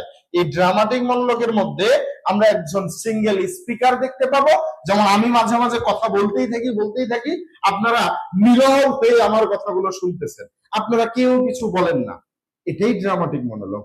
একজন স্পিকার কথা বলে যাবে, অপরদিকে কিছু দর্শক থাকবে যারা সাইলেন্ট বা নীরব থাকবে। দেখেন, a single speaker addresses a silent listener and reveals his or her, অর্থাৎ পোয়েট বা লেখকের, সে কবি, হি অথবা সি, হিজ অথবা হার, তার থটস, তার চিন্তা ভাবনা, তার অনুভূতি এবং যে ক্যারেক্টার গুলো থাকবে এগুলোকে রিভিল করবে বা এগুলো সম্পর্কে মূলত হচ্ছে যে আমাদের সাইলেন্ট লিসেনারদের উদ্দেশ্যে কথা বলবে। এই জিনিসটাই হচ্ছে আমাদের ড্রামাটিক মনোলগ। একটা বিষয় খেয়াল করেন, এই ড্রামাটিক মনোলগের মধ্যে যে বৈশিষ্ট্যগুলো দেখতে পাই, one speaker, silent listener, character or revelation, এই ব্যাপারগুলো দেখতে পাই। অপরদিকে খেয়াল করেন, থ্রি এসেনশিয়াল এলিমেন্টস ড্রামাটিক মনোলগে, যে তিনটা আমরা বললাম। ওয়ান স্পিকার, একজন সিঙ্গেল পারসন, সে মূলত কি করবে?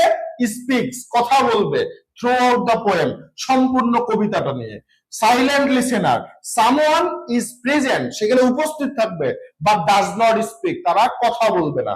খেয়াল করেন, character revelation, the speaker unintentionally reveals personality, thoughts and motives. তো এখন খেয়াল করেন, আমাদের যে স্পিকার, সে আনইনটেনশনালি এই ক্যারেক্টারদের নিয়ে কথা বলবে। কোন ক্যারেক্টারটা কেমন?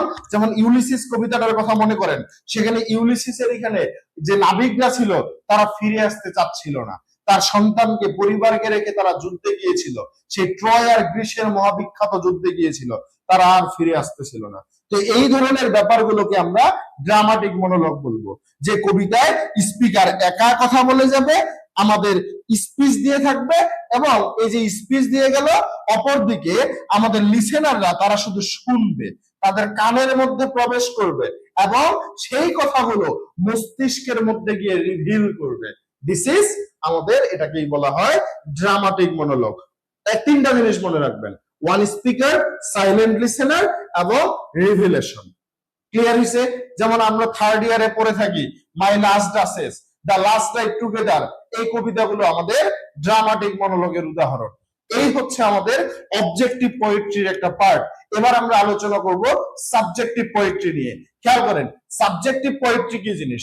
Subjective poetry primarily expresses the poet's personal feelings, তার ব্যক্তিগত অনুভূতি এবং তার ব্যক্তিগত আবেগ, তার চিন্তা ভাবনা, তার অভিজ্ঞতা, এই সবগুলো এক্সপ্রেস করা হবে বা প্রকাশ করা হবে। এইটা কবি নিজের ব্যাপার থেকে ব্যবহার করবে, তার নিজস্ব অনুভূতি ব্যবহার করবে, তার আবেগ ব্যবহার করবে, তার চিন্তা ব্যবহার করবে, তার অভিজ্ঞতাগুলোকে কবিতার মাধ্যমে ব্যবহার করবে। সে নিজেই কবিতায় উপস্থিত থাকবে এবং সেটাকে আমাদের সাবজেক্টিভ পোয়েট্রি বলা হয়। খেয়াল করেন, মেইন পয়েন্ট গুলো কি? Personal feelings, emotion, thought, experience. এবার আসেন ক্যারেক্টারিস্টিক্স। একটা সাবজেক্টিভ পোয়েট্রি হওয়ার জন্য কোন বৈশিষ্ট্যগুলো থাকা প্রয়োজন? খেয়াল করেন, expresses the poet's personal emotion, কবির ব্যক্তিগত আবেগ থাকবে, ফোকাস করবে কোথায়? অর ইনার থটস এবং ফিলিংস এর উপরে, অভ্যন্তরীণ চিন্তা এবং অনুভূতির দিকে। ইউজুয়ালি সাবজেক্টিভ নেচার, এখানে প্রকৃতির কথা বলা হবে, এখানে গান বা এক্সপ্রেসিভ ব্যাপারগুলো থাকবে, এখানে ইমাজিনারির ব্যবহার হবে, ফিগারেটিভ ল্যাঙ্গুয়েজের ব্যবহার হবে। এই যেমন আজকে বিকেল বেলায় বাড়ির বাইরে, আমার বাড়ির সামনে একটা ছোট্ট আমার ভাইস্তি হয়, এই ভাইস্তি হচ্ছে সুন্দর করে লবণ দিয়ে এমন কিছু খাচ্ছিল, যেটা দেখে মূলত হচ্ছে যে আশেপাশে যারাই দেখতেছিল সবার জিহ্বার মধ্যে কিন্তু জল এসে যাচ্ছিল। তো কোন জিনিসটা খেলে এরকম জিহ্বায় দেখেই জল আসার কথা? বলেন। তারপর এই সিজনে আমরা অন্য কিছু থেকে আসুক বা না আসুক, তেঁতুল দেখলেই মুখের মধ্যে জল আসবে। তো একটা কবিতায় যদি এই তেঁতুল নিয়ে কথাও বলা হয়, মানুষের এমন একটা সেন্স, এই সেন্সের কাজ করে মুখের মধ্যে জল চলে আসবে। তো এই যে তেঁতুল শব্দটা, আমি না দেখাইলাম কোনো চিত্র, না দেখাইলাম তেঁতুল, কিন্তু এই শব্দের মাধ্যমে আপনি সেটা বুঝে গেলেন এবং সেটা আপনার সেন্সটাকে ক্যাচ করে ফেললো, এটাকেই মূলত আমরা বলতেছি ইমাজিনি। এবং এখানে এক ধরনের ফিগারেটিভ ল্যাঙ্গুয়েজ ব্যবহার করা হবে। এবং এখানে বলা হচ্ছে creates an emotional connection with the reader. এই কবিতাগুলো আমাদের যেগুলো সাবজেক্টিভ কবিতা, এই কবিতাগুলো পাঠকদের সাথে ওতপ্রোতভাবে জড়িত হয়ে যায়। খেয়াল করেন আমাদের মেইন ফর্ম কোনটা? সাবজেক্টিভ পোয়েট্রির মেইন ফর্ম হচ্ছে লিরিক, লিরিক পোয়েট্রি। এখন লিরিক জিনিসটা কি? যেমন এখানে দেখেন অবজেক্টিভ ভার্সেস সাবজেক্টিভ আছে। Objective external world, events, action, story. অপরদিকে সাবজেক্টিভ ওয়ার্ড একটু লাল কালারে দেখতে পাচ্ছেন, একটু ডিপ কালারে দেখতে পাচ্ছেন, কারণ আমরা সাবজেক্টিভ নিয়ে আলোচনা করতেছি। ইনার ওয়ার্ল্ড, এখানে ছিল এক্সটার্নাল ওয়ার্ল্ড, সাবজেক্টিভে ইনার ওয়ার্ল্ড। এখানে অনুভূতি আছে, থটস আছে, ইমোশন আছে। অপরদিকে ইভেন্টস, অ্যাকশন, স্টোরি ছিল। এগুলোকে নোট করে রাখতে পারেন বা মাথায় রাখতে পারেন। এবার খেয়াল করেন আমাদের লিরিক পোয়েট্রি কি জিনিস, কারণ আমাদের এই যে সাবজেক্টিভ পোয়েট্রি এটার মেইন ফর্মটা হচ্ছে লিরিক পোয়েট্রি। আর এই লিরিক পোয়েট্রি গুলো হচ্ছে সনেট, ওড, ইলিজি, হাইম, এপিথালামেরিয়ন। এগুলোতে সময় কম লাগবে কারণ আমাদের সেগুলো জানা আছে। লিরিক পোয়েট্রি, লিরিক পোয়েট্রি কি জিনিস? Is a short and musical form of poetry. আমরা জানি লিরিক পোয়েট্রির বাংলা হচ্ছে গীতি কবিতা। যে কবিতাটাকে গান আকারে প্রকাশ করা হয় বা প্রকাশ করা যায়, সুর দেওয়া যায়, সেই কবিতাটাকেই লিরিক পোয়েম বলা হয়। খেয়াল করবেন রবীন্দ্রসঙ্গীত অর্থাৎ সেগুলো কবিতা আকারে প্রকাশিত হয়, প্রকাশ হওয়ার পরেই সেগুলো সুর দিয়ে গান হয়েছে। রবীন্দ্রসঙ্গীত, নজরুল সঙ্গীত, এই যে গীতিকাগুলো, লালন গীতি বা এরকম অনেক জিনিস আছে যেগুলো কবিতা আকারে প্রকাশিত হয়েছিল এবং পরবর্তীতে এগুলো গান হয়ে গেছে। ঠিক আমাদের এই লিরিক পোয়েট্রি হচ্ছে সেরকম।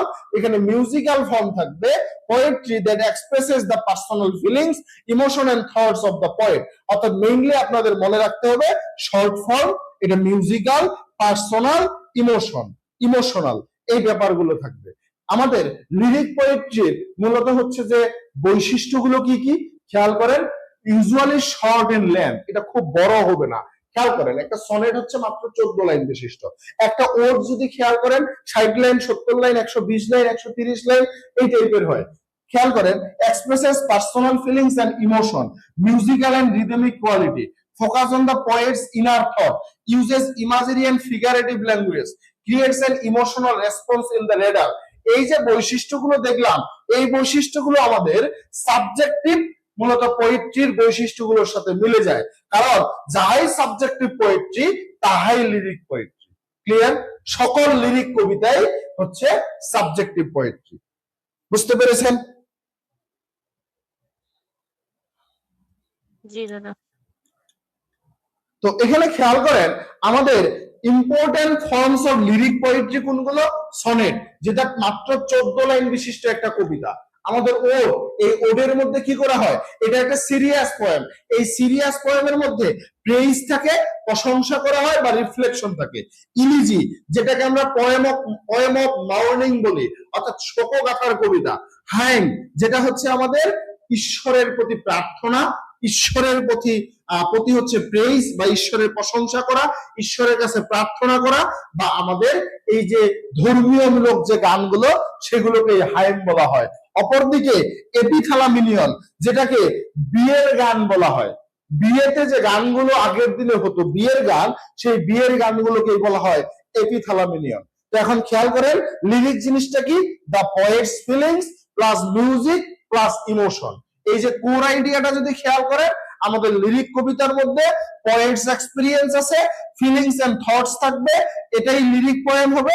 এবং এই লিরিক পোয়েমটা রেডারের যে আবেগ, পাঠকদের যে আবেগ, সেই আবেগের একটা সাথে কানেকশন হয়ে যাবে বা সেই পাঠকদের আবেগটা বুঝতে পারবে। সেই কবিতার মাধ্যমে পাঠক তার আবেগটাকে বুঝতে পারবে। নেক্সট, এরপরে খেয়াল করেন সনেট, আমাদের চিরাচরিত পরিচিত একটা কবিতা। আপনারা যারা second year, third year, fourth ইয়ারে আছেন, আশা করি এগুলো নিয়ে সমস্যা খুব কম হওয়ার কথা। তারপরে একটু জেনে নেন, রিভিশন হয়ে যাক। যারা বিশেষ করে ফার্স্ট ইয়ারে, নিউ ফার্স্ট ইয়ারে আছেন, আমি জানি না এতক্ষণ পর্যন্ত আপনারা আছেন কিনা, কিন্তু সব থেকে বেশি গুরুত্ব দেওয়া উচিত নিউ ফার্স্ট ইয়ারের। খেয়াল করেন, চোখ রাখেন, খেয়াল করেন সনেট। সনেটের বাংলা হচ্ছে চতুর্দশপদী কবিতা। এই সনেটের জনক কে? সনেটের জনক হচ্ছে পেত্রার্ক, একজন ইটালিয়ান পোয়েট। এই ইতালিয়ান পোয়েট, তার নাম হচ্ছে পেট্রার্ক, যার নাম অনুসারে তিনি যে সনেট গুলো লিখেছে সেগুলোকে বলা হয় পেট্রার্কান সনেট। অপরদিকে আমাদের বাংলা সনেটের জনককে, বাংলা সনেটের জনক হচ্ছে মাইকেল মধুসূদন দত্ত। মাইকেল মধুসূদন দত্ত। এবং ইংরেজি সনেটের জনককে, ইংরেজি সনেটের জনক হচ্ছে উইলিয়াম শেক্সপিয়র। এখন খেয়াল করেন এই সনেট, এই সনেট শব্দটার অর্থ হচ্ছে স্মল বা short song or little song. এই সনেট শব্দটা এসেছে ইটালিয়ান একটা শব্দ যেটা হচ্ছে সনেটো। ইটালিয়ান শব্দটার নাম কি? সনেটো। সনেটো। ভাইয়া পেট্রার্ক যার কথা বললেন, মানে পেট্রার্কান সনেট, ওইটা কি বললেন তাহলে? আবার বললেন যে হচ্ছে সনেটের জনক হচ্ছে উইলিয়াম শেক্সপিয়ার। ওটা আরেকবার একটু রিপিট করেন। বলতেছি আবার, খেয়াল করেন। এই যে সনেটো, এই সনেটো শব্দটা ইটালিয়ান শব্দ। এই সনেটো থেকে সনেট এসেছে। এই সনেটোর অর্থ হচ্ছে শর্ট সং,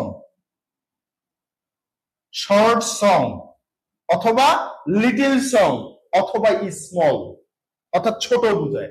এখন খেয়াল করেন, এই যে আমরা পেট্রাকান বা ইটালিয়ান সনেট দেখতেছি, এই যে পেট্রাক, PETRARCH, এই পেট্রাক সি পর্যন্ত পেট্রাক, এই পেট্রাক হচ্ছে আমাদের সনেটের জনক। বুঝতে পারছেন? এই পেট্রাক হচ্ছে ইটালিয়ান কবি, ইতালির একজন কবি, এই জন্য তাকে ইটালিয়ান পোয়েট বলা হয়। এবং তিনি যে সনেট গুলো লিখেছে সেই সনেট গুলোকে আমাদের পেট্রার্কান সনেট বলা হয়। বুঝতে পেরেছেন? এই যে সেই পেট্রার্কান সনেট দেখা যায়, হ্যাঁ বলবেন দেখা যায় পেট্রার্কান সনেট। আর অপরদিকে দেখতেছেন শেক্সপিয়ারিয়ান সনেট বা শেক্সপিয়র, SHAKESPEARE, শেক্সপিয়র। এই শেক্সপিয়র হচ্ছে আমাদের ইংলিশ সনেটের জনক। কোন সনেট? ইংলিশ সনেটের। আর ওটা হচ্ছে ইটালিয়ানো, মানে ইটালিয়ান সনেটের জনক হচ্ছে পেট্রার্ক, ইংলিশ সনেটের জনক হচ্ছে শেক্সপিয়ার, আর বাংলা সনেটের জনক হচ্ছে মাইকেল মধুসূদন দত্ত। কিছু বললেন? ক্লিয়ার ভাইয়া, একদম বুঝতে পারছি, আর বোঝাতে হবে না। আচ্ছা,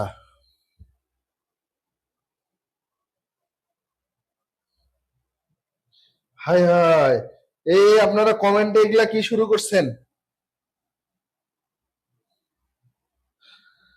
অলরেডি আমার জল খাওয়া শেষ, বুঝছেন জুমার আপু? অলরেডি জল খাওয়া শেষ।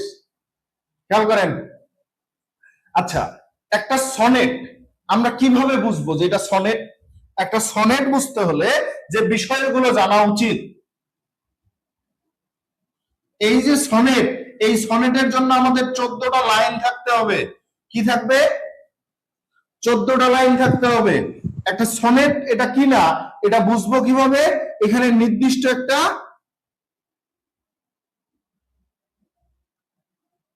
রাইম স্কিম থাকবে, নির্দিষ্ট একটা রাইম স্কিম থাকবে। ওকে,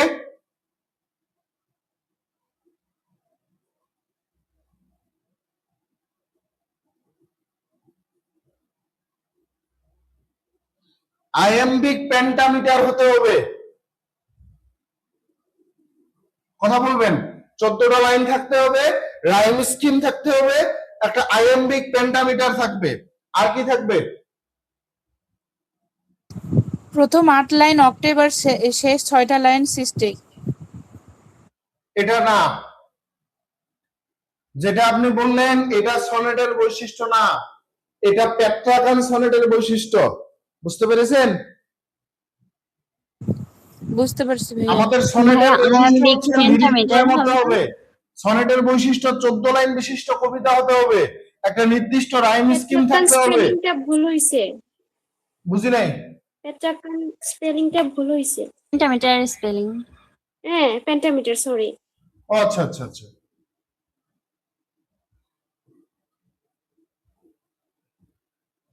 শেষ করি নাই তখন আর কি, মি পর্যন্ত রেখে দিছিলাম। পেন্টামিটার, আইএমবিক পেন্টামিটার হতে হবে। এগুলো হচ্ছে আমাদের একটা সনেটের, সনেট হওয়ার বৈশিষ্ট্য, রাইট?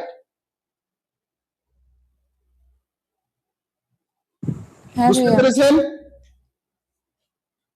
জি ভাইয়া। এখন পরবর্তীতে খেয়াল করেন, এই সনেটকে প্রধানত আমরা 3 ভাগে ভাগ করি। কত ভাগে?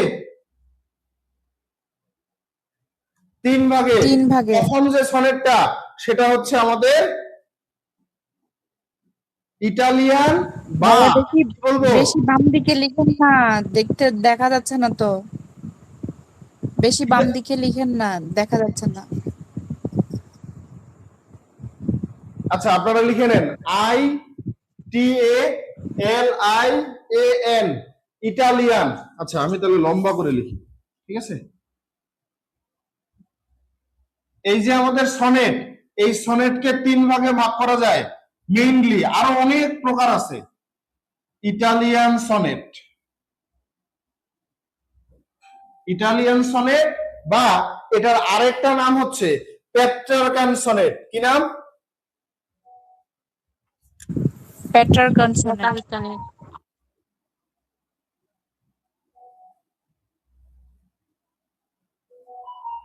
পেট্রার্কান সনেট, ইটালিয়ান সনেট বা পেট্রার্কান সনেট। এরপরে আমরা দেখতে পাবো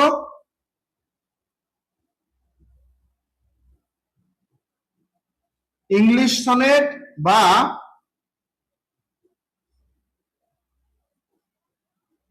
শেক্সপিয়ারিয়ান সনেট, শেক্সপিয়ারিয়ান সনেট। এরপরে আমরা দেখতে পাবো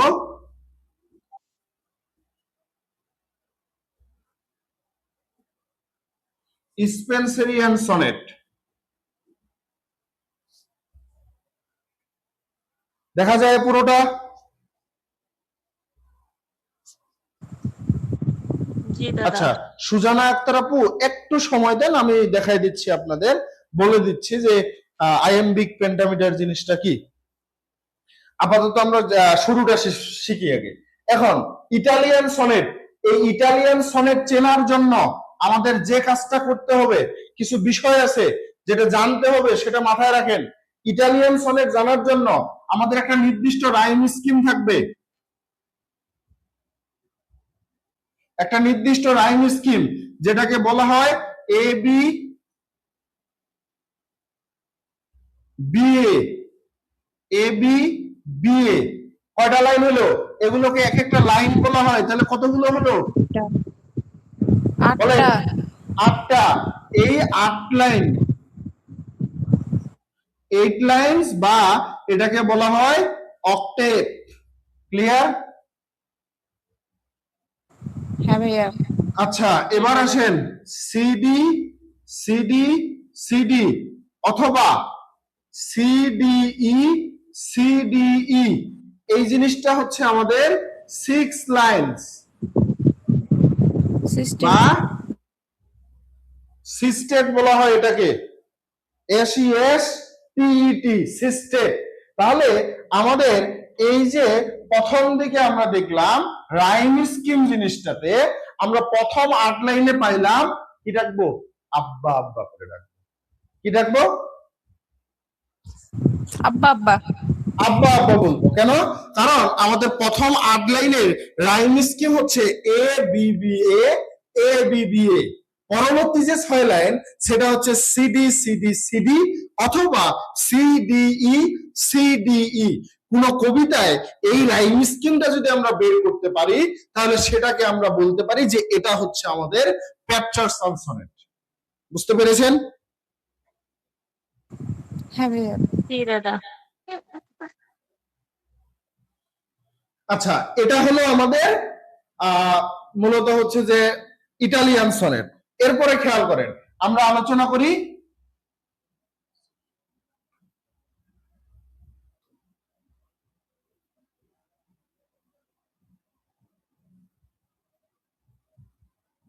শেক্সপিয়ারিয়ান সনেট নিয়ে। শেক্সপিয়ারিয়ান সনেটের মধ্যে যে ভাগটা পাবো, এখানেও আমাদের 14টা লাইন থাকবে, 14টা লাইন থাকবে। তবে এই 14টা লাইনের একটা বিভাজন থাকবে। বিভাজনটা হচ্ছে 4 4 4 যোগ 2, 4 4 4 যোগ 2। বুঝতে পারছেন? জি দাদা।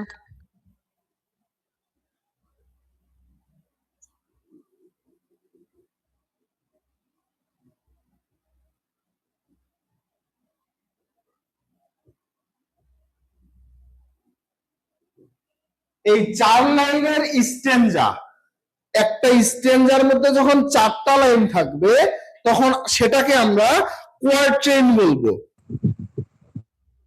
সেটাকে আমরা কি বলবো? কোয়ার্ট্রেন। যখন 2 লাইনের হবে, 2 লাইন স্ট্যাঞ্জা, তখন সেটাকে বলবো কাপলেট। সেটাকে বলবো কাপলেট বা কাপল, জোড়া, কাপলেট। তাহলে আমাদের পেট্রারসন সনেটের মধ্যে বিভাজনটা কিভাবে দেখলাম? পেট্রারসন সনেটের মধ্যে 8 যোগ 6 দেখেছি, octet plus সিস্টেট, right? State.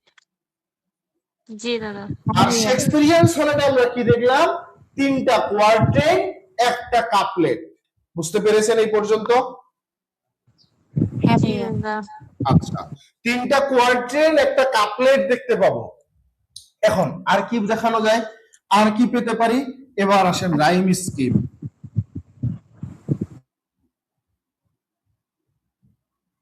Rhyme scheme, Shakespearean সনেটের রাইম স্কিমটা কেমন হবে?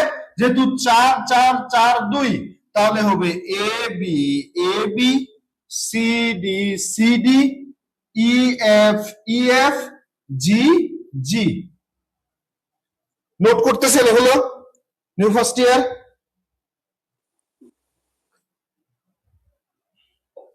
জি দাদা।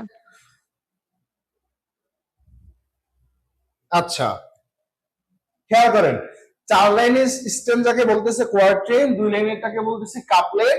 রাইম স্কিমটা হবে এরকম: ফার্স্ট কোয়ার্ট্রেন, সেকেন্ড কোয়ার্ট্রেন, থার্ড কোয়ার্ট্রেন, এবং আমাদের এখানে 2টা লাইন। আরেকটা বিষয় বলি, এই যে পেট্রারসন সনেটে এই যে আমরা অক্টেভ দেখতেছি, অক্টেভ, এই অক্টেভের মধ্যে কি থাকবে জানেন? অক্টেভের মধ্যে যে লেখাটা থাকবে, যে 8টা লাইন থাকবে, সে 8টা লাইনের মধ্যে প্রবলেম অথবা সিচুয়েশনের কথা বলা হবে। কিসের কথা বলবে? প্রবলেম বা কোনো সিচুয়েশনের কথা। প্রবলেম ওর সিচুয়েশনের কথা বলবে। এবং সর্বশেষ যে 6টা লাইন সিস্টেট, এই সিস্টেটের মধ্যে সেই প্রবলেম বা সিচুয়েশনের সলিউশন থাকবে। বুঝতে পেরেছেন? জি দাদা। হ্যাঁ ভাইয়া। সেই প্রবলেম বা সিচুয়েশনটার সলিউশন থাকবে।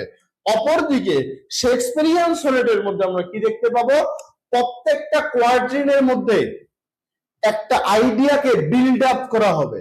একটা আইডিয়া শুরু হবে, পরের স্টেঞ্জার সেই আইডিয়াটাকে আরেকটু সামনের দিকে ঠেলে দেওয়া হবে, তারপরে কোয়াড্রিনের মধ্যে সেই আইডিয়াটাকে আরেকটু উপরে ঠেলে দেওয়া হবে, এবং সর্বশেষ কাপলেটের মধ্যে একটা কনক্লুশন বা সমাপ্তি টানা হবে।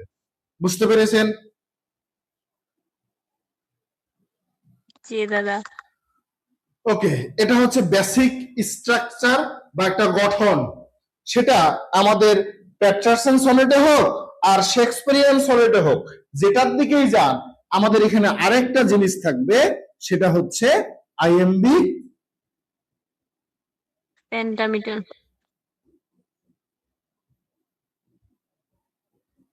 আইএমবিক পেন্টামিটার থাকবে। এখন এই আইএমবিক পেন্টামিটার কি জিনিস?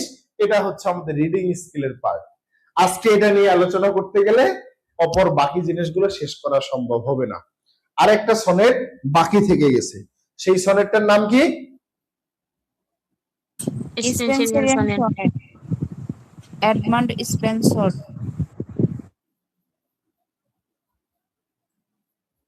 স্পেন্সেরিয়ান সনেট। এই স্পেন্সেরিয়ান সনেটের আমরা তো দেখলাম শেক্সপিয়ারিয়ান সনেটে উইলিয়াম শেক্সপিয়র, পেট্রার্কান সনেটে পেট্রাক। তাহলে এই শেক্সপিয়ারিয়ান সনেটটা কার? Edmund Spenser. Edmund Spenser. Edmund স্পেন্সারের লেখা। এখানেও আমাদের 14টা লাইন থাকবে, এখানেও আমাদের আইএমবিক পেন্টামিটার হবে,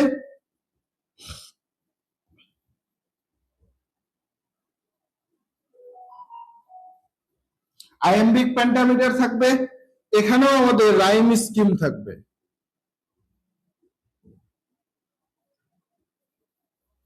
রাইম স্কিমটা কি হবে? এ বি এ বি, এবার দ্বিতীয় আর চতুর্থতে যা বসেছে সেটা প্রথমে হবে, বিসি বিসি, আবার দ্বিতীয় এবং চতুর্থতে যা বসেছে সেটাই এরপরে হবে, সিডি সিডি। কত লাইন হইলো? 12টা লাইন হয়ে গেছে। এরপরে ই ই। বুঝতে পেরেছেন? এই হচ্ছে আমাদের এডমান স্পেন্সারের স্পেন্সারিয়ান সনেটের রাইম স্কিম। বুঝতে পারছেন? ক্লিয়ার হইছে? জি দাদা। এখন কিছু বৈশিষ্ট্য দিয়ে দেওয়া যায়, যেমন পেট্রাকান সনেটের, এই যে আমাদের ইটালিয়ান বা পেট্রাকান সনেটের বৈশিষ্ট্য হচ্ছে আমাদের অন হিজ ব্লাইন্ডনেস একটা কবিতা আছে,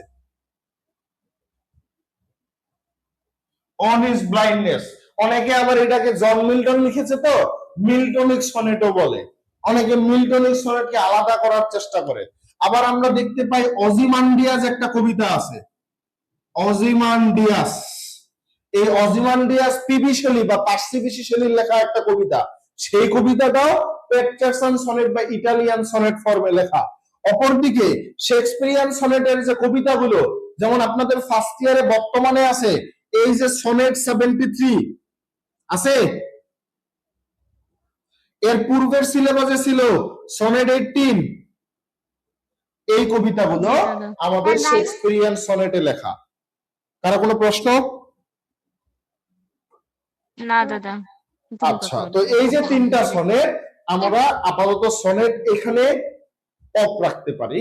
পরবর্তী ক্লাসে যে রিডিং স্কিল পার্টের যে বেসিক গুলো জানবো, একটা থিম কিভাবে লিখতে হয়, একটা সামারি কিভাবে লিখতে হয়, একটা রাইম স্কিম কিভাবে বের করতে হয়, টোন কিভাবে লিখতে হয়, থিম কিভাবে লিখতে হয়, মুড, অ্যাটিটিউড, পজিশন, দেন আমাদের টোন, স্ক্যানশন, জেনারিক ফর্ম, সব জিনিসগুলো নিয়ে সেদিন আলোচনা করতে পারবো নেক্সট ক্লাসে। এবার আসেন ওর একটা কবিতার মডেল, ওর এক ধরনের কবিতা, যেমন আমরা ফার্স্ট ইয়ারেও পড়েছিলাম Ode to the West Wind, second ইয়ারে পড়েছিলাম, বা ফার্স্ট ইয়ারে আরো ছিল ওড টু অটাম, সেকেন্ড ইয়ারে পড়েছিলাম কি কি, Ode to Nightingale, Ode on a Grecian Urn, Ode on a Melancholy. এই যে কবিতাগুলো আমরা পড়েছি, এগুলো সবগুলো এক একটা ওড ভার্সনে লেখা। ওড জিনিসটা কি? an ode is a serious and elevated lyric poem that expresses, কি প্রকাশ করা হয়? প্রেজ, প্রশংসা, admiration, reflection or deep feeling toward a person, object, idea or event. অর্থাৎ এই যে ওড, এই ওড হচ্ছে একটা গীতিময় কবিতা, যা কোনো ব্যক্তি, বস্তু বা বিমূর্ত ভাবের প্রতি উচ্চ স্তরের প্রশংসা, শ্রদ্ধা বা গভীর অনুভূতি প্রকাশ করা হয়। এই প্রকাশ করাটাকেই ওড বলা হয়। অর্থাৎ এখানে সিরিয়াস ব্যাপার স্যাপার থাকবে, বিস্তারিত এলিভেটেড ব্যাপার স্যাপার থাকবে, প্রশংসা থাকবে, রিফ্লেকশন থাকবে। এই জিনিসগুলো কোনো ব্যক্তি, কোনো বস্তু, কোনো ঘটনা, কোনো ধারণা, এই সবের প্রশংসার জন্য ব্যবহৃত হবে, এই সবের মানে বিস্তৃত আকারে সেটাকে তুলে ধরার জন্য ব্যবহৃত হবে। এই তুলে ধরাটাকেই ওড বলা হয়। খেয়াল করেন একটা ওডের ক্যারেক্টারিস্টিক্স বা বৈশিষ্ট্যগুলো কি কি। একটা ওডের মধ্যে বলা হয় এটা হচ্ছে একটা লিরিক পোয়েট্রি। এখানে সিরিয়াস বা এলিভেটেড টোন থাকবে, এখানে প্রেজ থাকবে, অ্যাডমাইরেশন থাকবে, রিফ্লেকশন থাকবে, এখানে অ্যাড্রেসেস করা হবে একটা পার্টিকুলার কোনো বস্তুকে, কোনো ব্যক্তিকে, কোনো আইডিয়াকে বা কোনো ঘটনাকে অ্যাড্রেস করা হবে। এই ব্যাপারটাকে নির্দিষ্ট করে চিন্তা করা হবে। যেমন আমার মনে পড়ে ওড টু অটাম কবিতাটা, খেয়াল করেন সেখানে অটামকে একটা নারীর মতো করে চিন্তা করা হয়েছে। অটাম একটা ঋতু, সেই ঋতুটাকে একজন নারী চরিত্রের সাথে তুলনা করা হয়েছে, অর্থাৎ অটামকে একজন মহিলা হিসেবে চিন্তা করা হয়েছিল। অর্থাৎ আমরা সেটাকে এখানে, যেমন আরেকটা ব্যাপার ওড অন আ গ্লেশিয়ার নাম কবিতায় খেয়াল করেন এই যে পাত্রটা, এই পাত্রটার এমন ভাবে বর্ণনা করেছে মনে হচ্ছে একজন রূপবতী নারী যার সদ্য বিবাহ হয়েছে, যার এখনো বাসর পর্যন্ত হয় নাই, আনটাচ ব্রাইড হয়ে আছে, এরকম একটা অবস্থা বা এমন একটা নারীর বর্ণনা দেওয়া হচ্ছে। ঠিক এইভাবেই প্রশংসা করা হয় একটা ওডের মধ্যে। বুঝতে পেরেছেন? হ্যাঁ ভাইয়া। যারা লাইভে দেখতেছেন একটু বলবেন। তো এই যে ব্যাপারগুলো, যেমন এখানে রিজ ইমাজিরি ব্যবহৃত হবে, এলিভেটেড ল্যাঙ্গুয়েজ ব্যবহৃত হবে, যেমন এই যে ওডোনা গ্রেসিয়ান আর্ট, এখানে যে ইমাজিরি গুলো ব্যবহৃত হয়েছে খেয়াল করেন তো, যারা পড়েছেন কবিতাগুলো, যারা পড়েন নাই জাস্ট ক্যাচ করেন আমার কথাগুলো। সেখানে আছে একজন প্রেমিক একজন প্রেমিকা, একজন প্রেমিকা সামনে দাঁড়ানো, একটা পাত্রের মধ্যে মানে খোদাই করে সেখানে চিত্র আঁকা আছে। কবি বলতেছে এই যে প্রেমিকা এখানে দাঁড়ানো আছে, এই প্রেমিক কখনো তাকে ধরতে পারবে না, প্রজন্মের পর প্রজন্ম চলে যাবে, এই প্রেমিক তার প্রেমিকাকে কখনো ছুতে পারবে না, এই প্রেমিক তার প্রেমিকাকে কখনো কিস করতে পারবে না, এই প্রেমিক তার প্রেমিকার জন্য কখনো ভালোবাসা নিয়ে আসতে পারবে না। কিন্তু এই প্রেমিকের সুখটা একখানেই, যে তার প্রেমিকা কখনো বিদ্ধ হবে না। আজকেও যেমন আছে, শত শত বছর পরেও তার প্রেমিকা ঠিক একই রকম থেকে যাবে। তাহলে এই পাত্রটাকে এমন ভাবে বর্ণনা করা হচ্ছে, এত প্রশংসা করা হচ্ছে, যেটাকে আমাদের ওডের বৈশিষ্ট্যের সাথে মিলে যায়। কথাগুলো বুঝেছেন? হ্যাঁ ভাইয়া, এরপরে এই কবিতাটা খুবই সুন্দর ছিল। Expresses deep emotion and thoughtful reflection. এই যে অপর দিকে খেয়াল করেন, এখানে এক্সাম্পল হিসেবে দেওয়া আছে জন কিটসের ওড টু নাইটিঙ্গেল, ওডোনা গ্রেসিয়ানার, পিবি শেলির Ode to the West Wind, তারপর জন কিটসেরই আরো ওড আছে, ওড টু সাইকি, ফার্স্ট ইয়ারে ওড টু সাইকি আছে 24-25, 25-26 এবং 24-25, এই দুইটা সেশনে ওড টু সাইকি জন কিটসের লেখা। আগের বছরে Ode to the West Wind, Ode to Autumn, second ইয়ারে ছিল ওডোনা ওড টু নাইটিঙ্গেল, তারপর হচ্ছে যে ওডোনা গ্রেসিয়ানান, ওডোনা মিলানকোলি, এই কবিতাগুলো আছে আমাদের। এই যে Ode to the West Wind, এগুলো হচ্ছে আমাদের এক একটা ওড। তাহলে একটা ওড তিন ধরনের হতে পারে, মেজর টাইপস তিন ধরনের কি কি? পিন্ডারিক ওড, হোরাসিয়ান ওড, ইরেগুলার ওড। এই যে তিন ধরনের ওড আমরা এখানে দেখতে পাচ্ছি। এই পিন্ডারিক ওড জিনিসটা কি? এই পিন্ডারিক ওড হচ্ছে পিন্ডার নামে একজন ব্যক্তি, যিনি মূলত হচ্ছে এই পিন্ডারিক ওড লিখেছিলেন। কথা বোঝা যায়? হ্যাঁ ভাইয়া, যাচ্ছে। এখন এই পিন্ডারিক ওডটা হচ্ছে একজন প্রাচীন গ্রিক কবি, যার নাম হচ্ছে পিন্ডার। ইনি প্রথম ওনার স্টাইলে ওড লিখেছিল, সেই ওডটাকে বলা হয় পিন্ডারিক ওড। এই পিন্ডারিক ওডের মধ্যে স্ট্রোপি, অ্যান্টিস্ট্রোপি, ইপোড, এই তিন ধরনের জিনিসপত্র থাকে। এই এক নম্বরে হচ্ছে আমি বললাম স্ট্রোপি,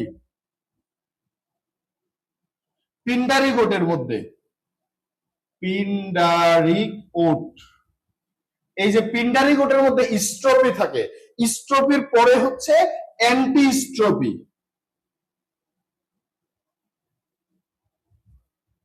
অ্যান্টিস্ট্রোপি তিন নম্বরে আমরা দেখতে পাই, সেটাকে বলা হয় ইপোড, ইপোড। এখন এই যে তিনটা জিনিস দেখতে পাচ্ছি, এই ধরনের ওডগুলোতে গ্রান্ড বা মহৎ কোনো বিষয় নিয়ে লেখা হয়, এবং পরবর্তীতে আমরা বলতে পারি এই ওডগুলোর ভাষা এবং ভাবটা সাধারণত উচ্চ মার্গীয় হয় এবং গঠনটা বেশ ফর্মাল ধরনের হয়ে থাকে। এখন যদি খেয়াল করেন, এই যে পিন্ডারিক ওডের মধ্যে আমরা এখানে দেখলাম যে আমাদের হচ্ছে যে বৈশিষ্ট্যগুলো স্ট্রোপি, অ্যান্টিস্ট্রোপি আর হচ্ছে আমাদের ইপোড। তাহলে স্ট্রোপি আর অ্যান্টিস্ট্রোপি এগুলো ব্যবহার করা হয় কবিতার একটা ওডের শুরুতে, শুরুটাকে বলা হয় স্ট্রোপি, শেষটাকে মিডিলটাকে বলা হয় অ্যান্টিস্ট্রোপি, শেষটাকে বলা হয় ইপোড। যেমন আমরা একটা প্রশ্নের ভূমিকা মানে শুরুতে আমরা ভূমিকা লিখি, এরপরে অনেকগুলো পয়েন্ট বা মেইন বডিটা আলোচনা করি, তারপরে হচ্ছে আমরা কনক্লুশন আলোচনা করি।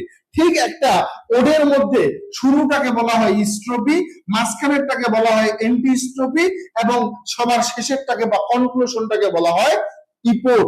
বুঝতে পেরেছেন? এবং এখানে বলা হয় স্ট্রোপি এবং অ্যান্টিস্ট্রোপি এই দুইটা জিনিস একই ধরনের মিটার, একই ধরনের ছন্দ বিদ্যমান থাকে, এবং সর্বশেষ ইপোডের মধ্যে এই স্ট্রোপি এবং অ্যান্টিস্ট্রোপি থেকে আলাদা মিটার ব্যবহার করা হয় এবং আলাদা রকমের প্যাটার্ন ব্যবহার করা হয় এখানে। বুঝতে পেরেছেন? ক্লিয়ার হইছে?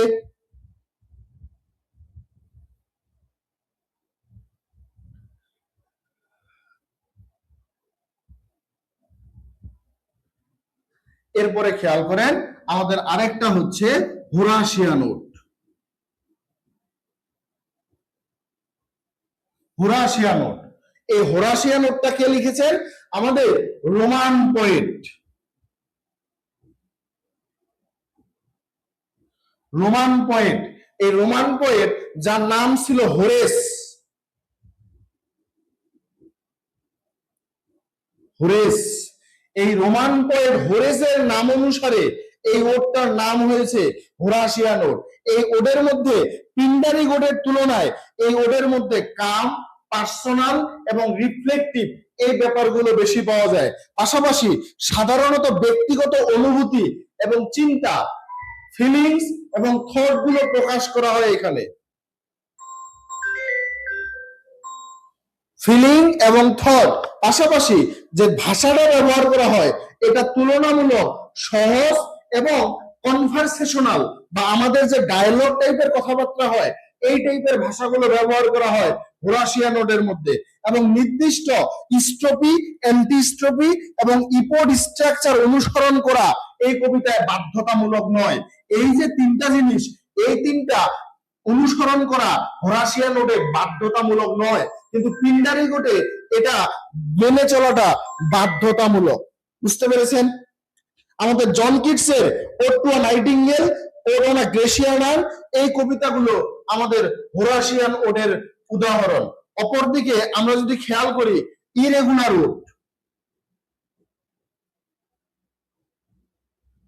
ইরেগুলার ওড সর্বশেষ যে ওডটা, এই ইরেগুলার ওডটা যদি খেয়াল করেন বা আমরা এখানেও দেখতে পারি, এই যে আমাদের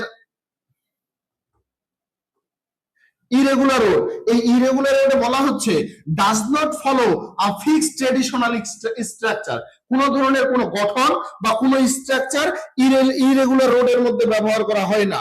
এটাকে কাউলিয়ান ওডও বলা হয়। অর্থাৎ আব্রাহাম কাউলি সর্বপ্রথম এই ইরেগুলার রোডটাকে ব্যবহার করেছেন, এজন্য এটাকে কাউলিয়ান ওডও বলা হয়। তো এই আব্রাহাম কাউলি পিন্ডারিক বা হোরাশিয়ানের যে নির্দিষ্ট নিয়ম থাকে এই কঠোর নিয়মগুলোকে সে অনুসরণ করতে চায় না। স্ট্যান্ডার লেন্থ, তার রাইম স্কিম, স্ট্রাকচার কবিতা ভেদে পরিবর্তন হতে পারে। সব পিন্ডারি ওড বা হোরাশিয়ান ওডে যেমন একই থাকতে হবে, ইরেগুলার ওডের মধ্যে একই নাও থাকতে পারে। এই ব্যাপারগুলো ওডের মধ্যে বলা হয়। পাশাপাশি আমাদের ইংলিশ পোয়েটসরা নিজেদের প্রয়োজন অনুযায়ী স্বাধীনভাবে এই ওডগুলোকে লিখতে পারে, নিজের মতো করে, নিজের মতো মিটার ব্যবহার করবে, নিজের মতো রাইম স্কিম ব্যবহার করবে, কোন তথাকথিত বাধ্যকতা থাকবে না। যেমন পিবি শেলির লেখা Ode to the West Wind, এই কবিতাটা ইরেগুলার রোডের মধ্যে লেখা হয়েছে। দেন পরবর্তীতে আমাদের হচ্ছে ইলিজি হচ্ছে শোকগাথা। ইলিজি বলতে আমাদের একটা লিরিক পোয়েম দ্যাট এক্সপ্রেসেস সরো অর মাউর্নিং, দুঃখ বা শোক প্রকাশ করা বোঝায়, specially for someone who has died, কেউ মারা গেলে যে শোক প্রকাশ করা হয় সেই জিনিসটাকে বলা হয়। অর্থাৎ আমাদের লস, গ্রিফ, মাউর্নিং, রিমেম্বারেন্স এই চারটা আমাদের মাথায় রাখতে হবে। কারণ লস কোনো কিছু হারিয়ে যাওয়া, গ্রিফ সেটা দুঃখ পাওয়া, এবং পরবর্তীতে রিফ্লেকশন সেটা 1-2 বছর, 1-2 মাস, 4 মাস, 6 মাস সেটা মনের মধ্যে থেকে যাওয়া সেই ব্যক্তির মৃত্যুটা, এবং সর্বশেষ কনসোলেশন বা একটা সান্ত্বনা নিয়ে সেই দুঃখটাকে ভুলে যাওয়া। This is elegy. কনসোলেশন থাকবে শেষের দিকে। তো এখানে যদি খেয়াল করেন, এখানে আপনারা পাবেন a form of lyric poetry expresses grief and sorrow, এই জিনিসটাকে পাবেন। Often written in memory of deceased person, একজন মৃত ব্যক্তির স্মৃতিচারণ করা হবে। রিফ্লেকশন ডেথ, মৃত্যুটাকে প্রতিফলিত করা হবে, লসটাকে প্রতিফলিত করা হবে, মর্টালিটি নিয়ে কথা বলা হবে। মে মুভ ফ্রম গ্রিফ টুওয়ার্ড কনসোলেশন, মাঝে মাঝে দুঃখ থেকে, মানে এই কবিতায় দুঃখ থেকে সান্ত্বনার দিকে চলে যাবে, অর্থাৎ অ্যাকসেপ্টেন্স বা সেটাকে গ্রহণ করার দিকে যাবে। এখানে সিরিয়াস এবং রিফ্লেক্টিভ টোন ব্যবহৃত হবে। এখানে দেখেন দ্য ইমোশনাল জার্নিটা কেমন হবে, লস, কোনো কিছু হারিয়ে ফেললো, সেখান থেকে দুঃখ পাবে, এই দুঃখ পাওয়াটা তার মধ্যে বারবার রিফ্লেকশন হবে, পরবর্তীতে সে সান্ত্বনা নেবে, কনসোলেশন, এই সান্ত্বনার মাধ্যমে সেই লস বা দুঃখটাকে সে ভুলে যাবে।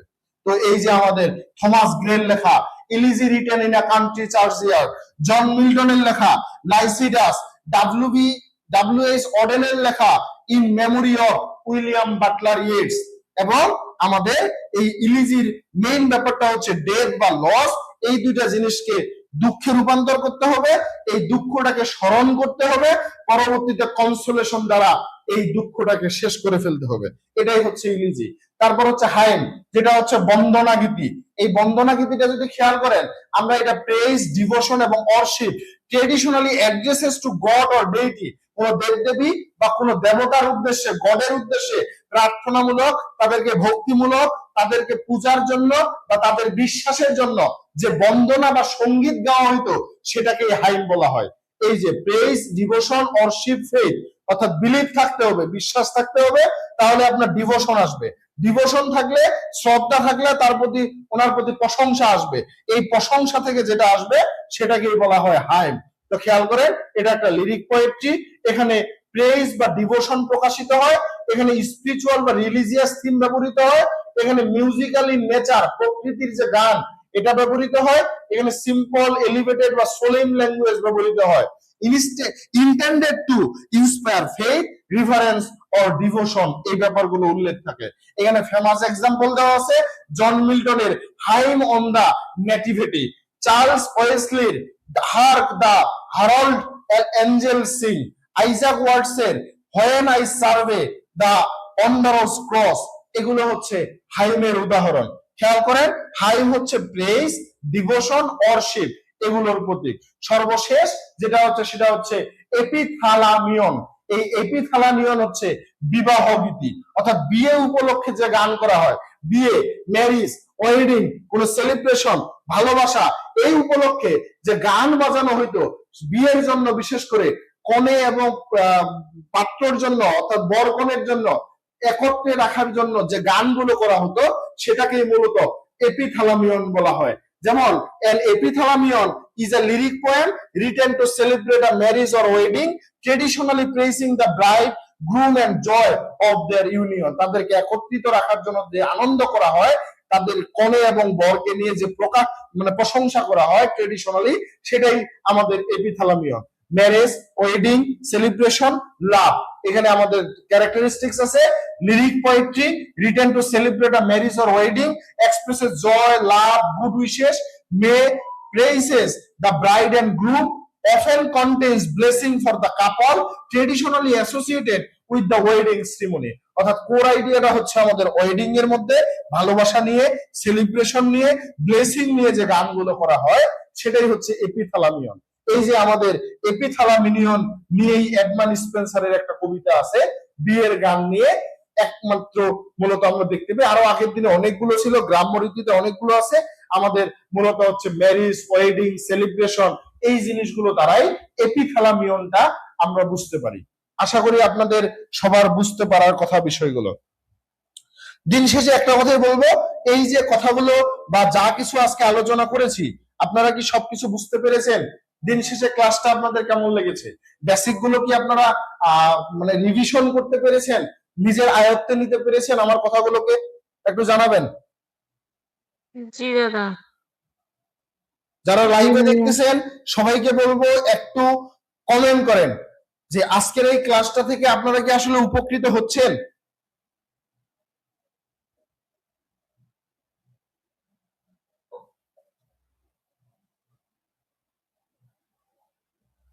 মিটে যারা আছেন বলেন, আপনারা কি উপকৃত হচ্ছেন? জি দাদা। বুঝতে পেরেছেন সবকিছু? জি ভাইয়া। এই যে সর্বশেষ দুইটা চুরিকে দেখাবো, এই চুরিটা দ্বারাই বিয়ের কথা বলা হয়।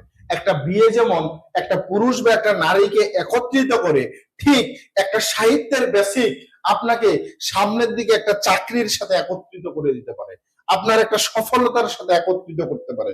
এজন্যই আজকের এই বেসিক ক্লাস। পরবর্তী বেসিক ক্লাস মেবি 26 তারিখে আছে, রিডিং স্কিলের যে টপিক গুলো আছে সেই টপিক গুলো নিয়ে। আজকের এই পোয়েট্রির পুরো বেসিক গুলো মূলত ক্লাসটা ফার্স্ট ইয়ারের জন্য ছিল, কিন্তু যারা 4th ইয়ার পর্যন্ত ছিলেন আপনাদের একটা রিভিশন, বা যারা জানেন না এই বিষয়গুলো আপনাদের সাথে একটু আলোচনা করার চেষ্টা করেছি। আশা করি ক্লাসটা করে উপকৃত হওয়ার কথা। যদি উপকৃত হয়ে থাকেন, একটা করে ছোট্ট করে রিভিউ পোস্ট দেওয়ার অনুরোধ থাকবে। যে আপনারা ক্লাসগুলো করে উপকৃত হচ্ছেন কিনা, বিদ্যাকুঞ্জ আপনাদের সহযোগিতায় আসতেছে কিনা, বিদ্যাকুঞ্জের ক্লাসগুলো কেমন লাগে একটু কষ্ট করে রিভিউ দিয়ে সবার সামনে আনার জন্য অনুরোধ থাকবে।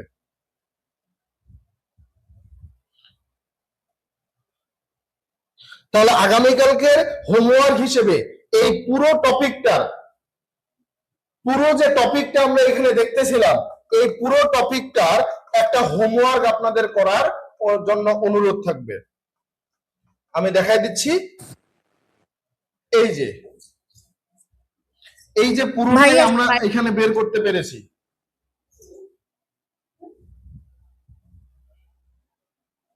খেয়াল করেন, এই যে এখানে পুরো পোয়েট্রি একটা গ্লান্স, এই পুরোটাই ধরে ধরে হোমওয়ার্ক করবেন।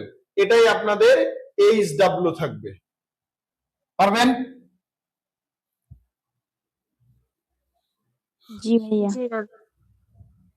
তাহলে অনেক সময় নষ্ট করেছি হয়তো, আপনাদের অনেকের ক্ষেত্রে অনেক সময় নষ্ট হয়ে গেছে, আর যাদের ক্লাসটা উপকারে লাগতেছে তাদের হয়তো সময়টা নষ্ট না হয়ে সময়টাকে ইনভেস্ট করতে পেরেছেন। তাহলে সর্বশেষ যাওয়ার আগে একটা কথা আবারও বলে যাব, যদি ক্লাসগুলো করে আপনারা উপকৃত হন, ছোট্ট করে হলেও একটা রিভিউ পোস্ট করবেন। আজকে পর্যন্তই, টাটা, বাই বাই।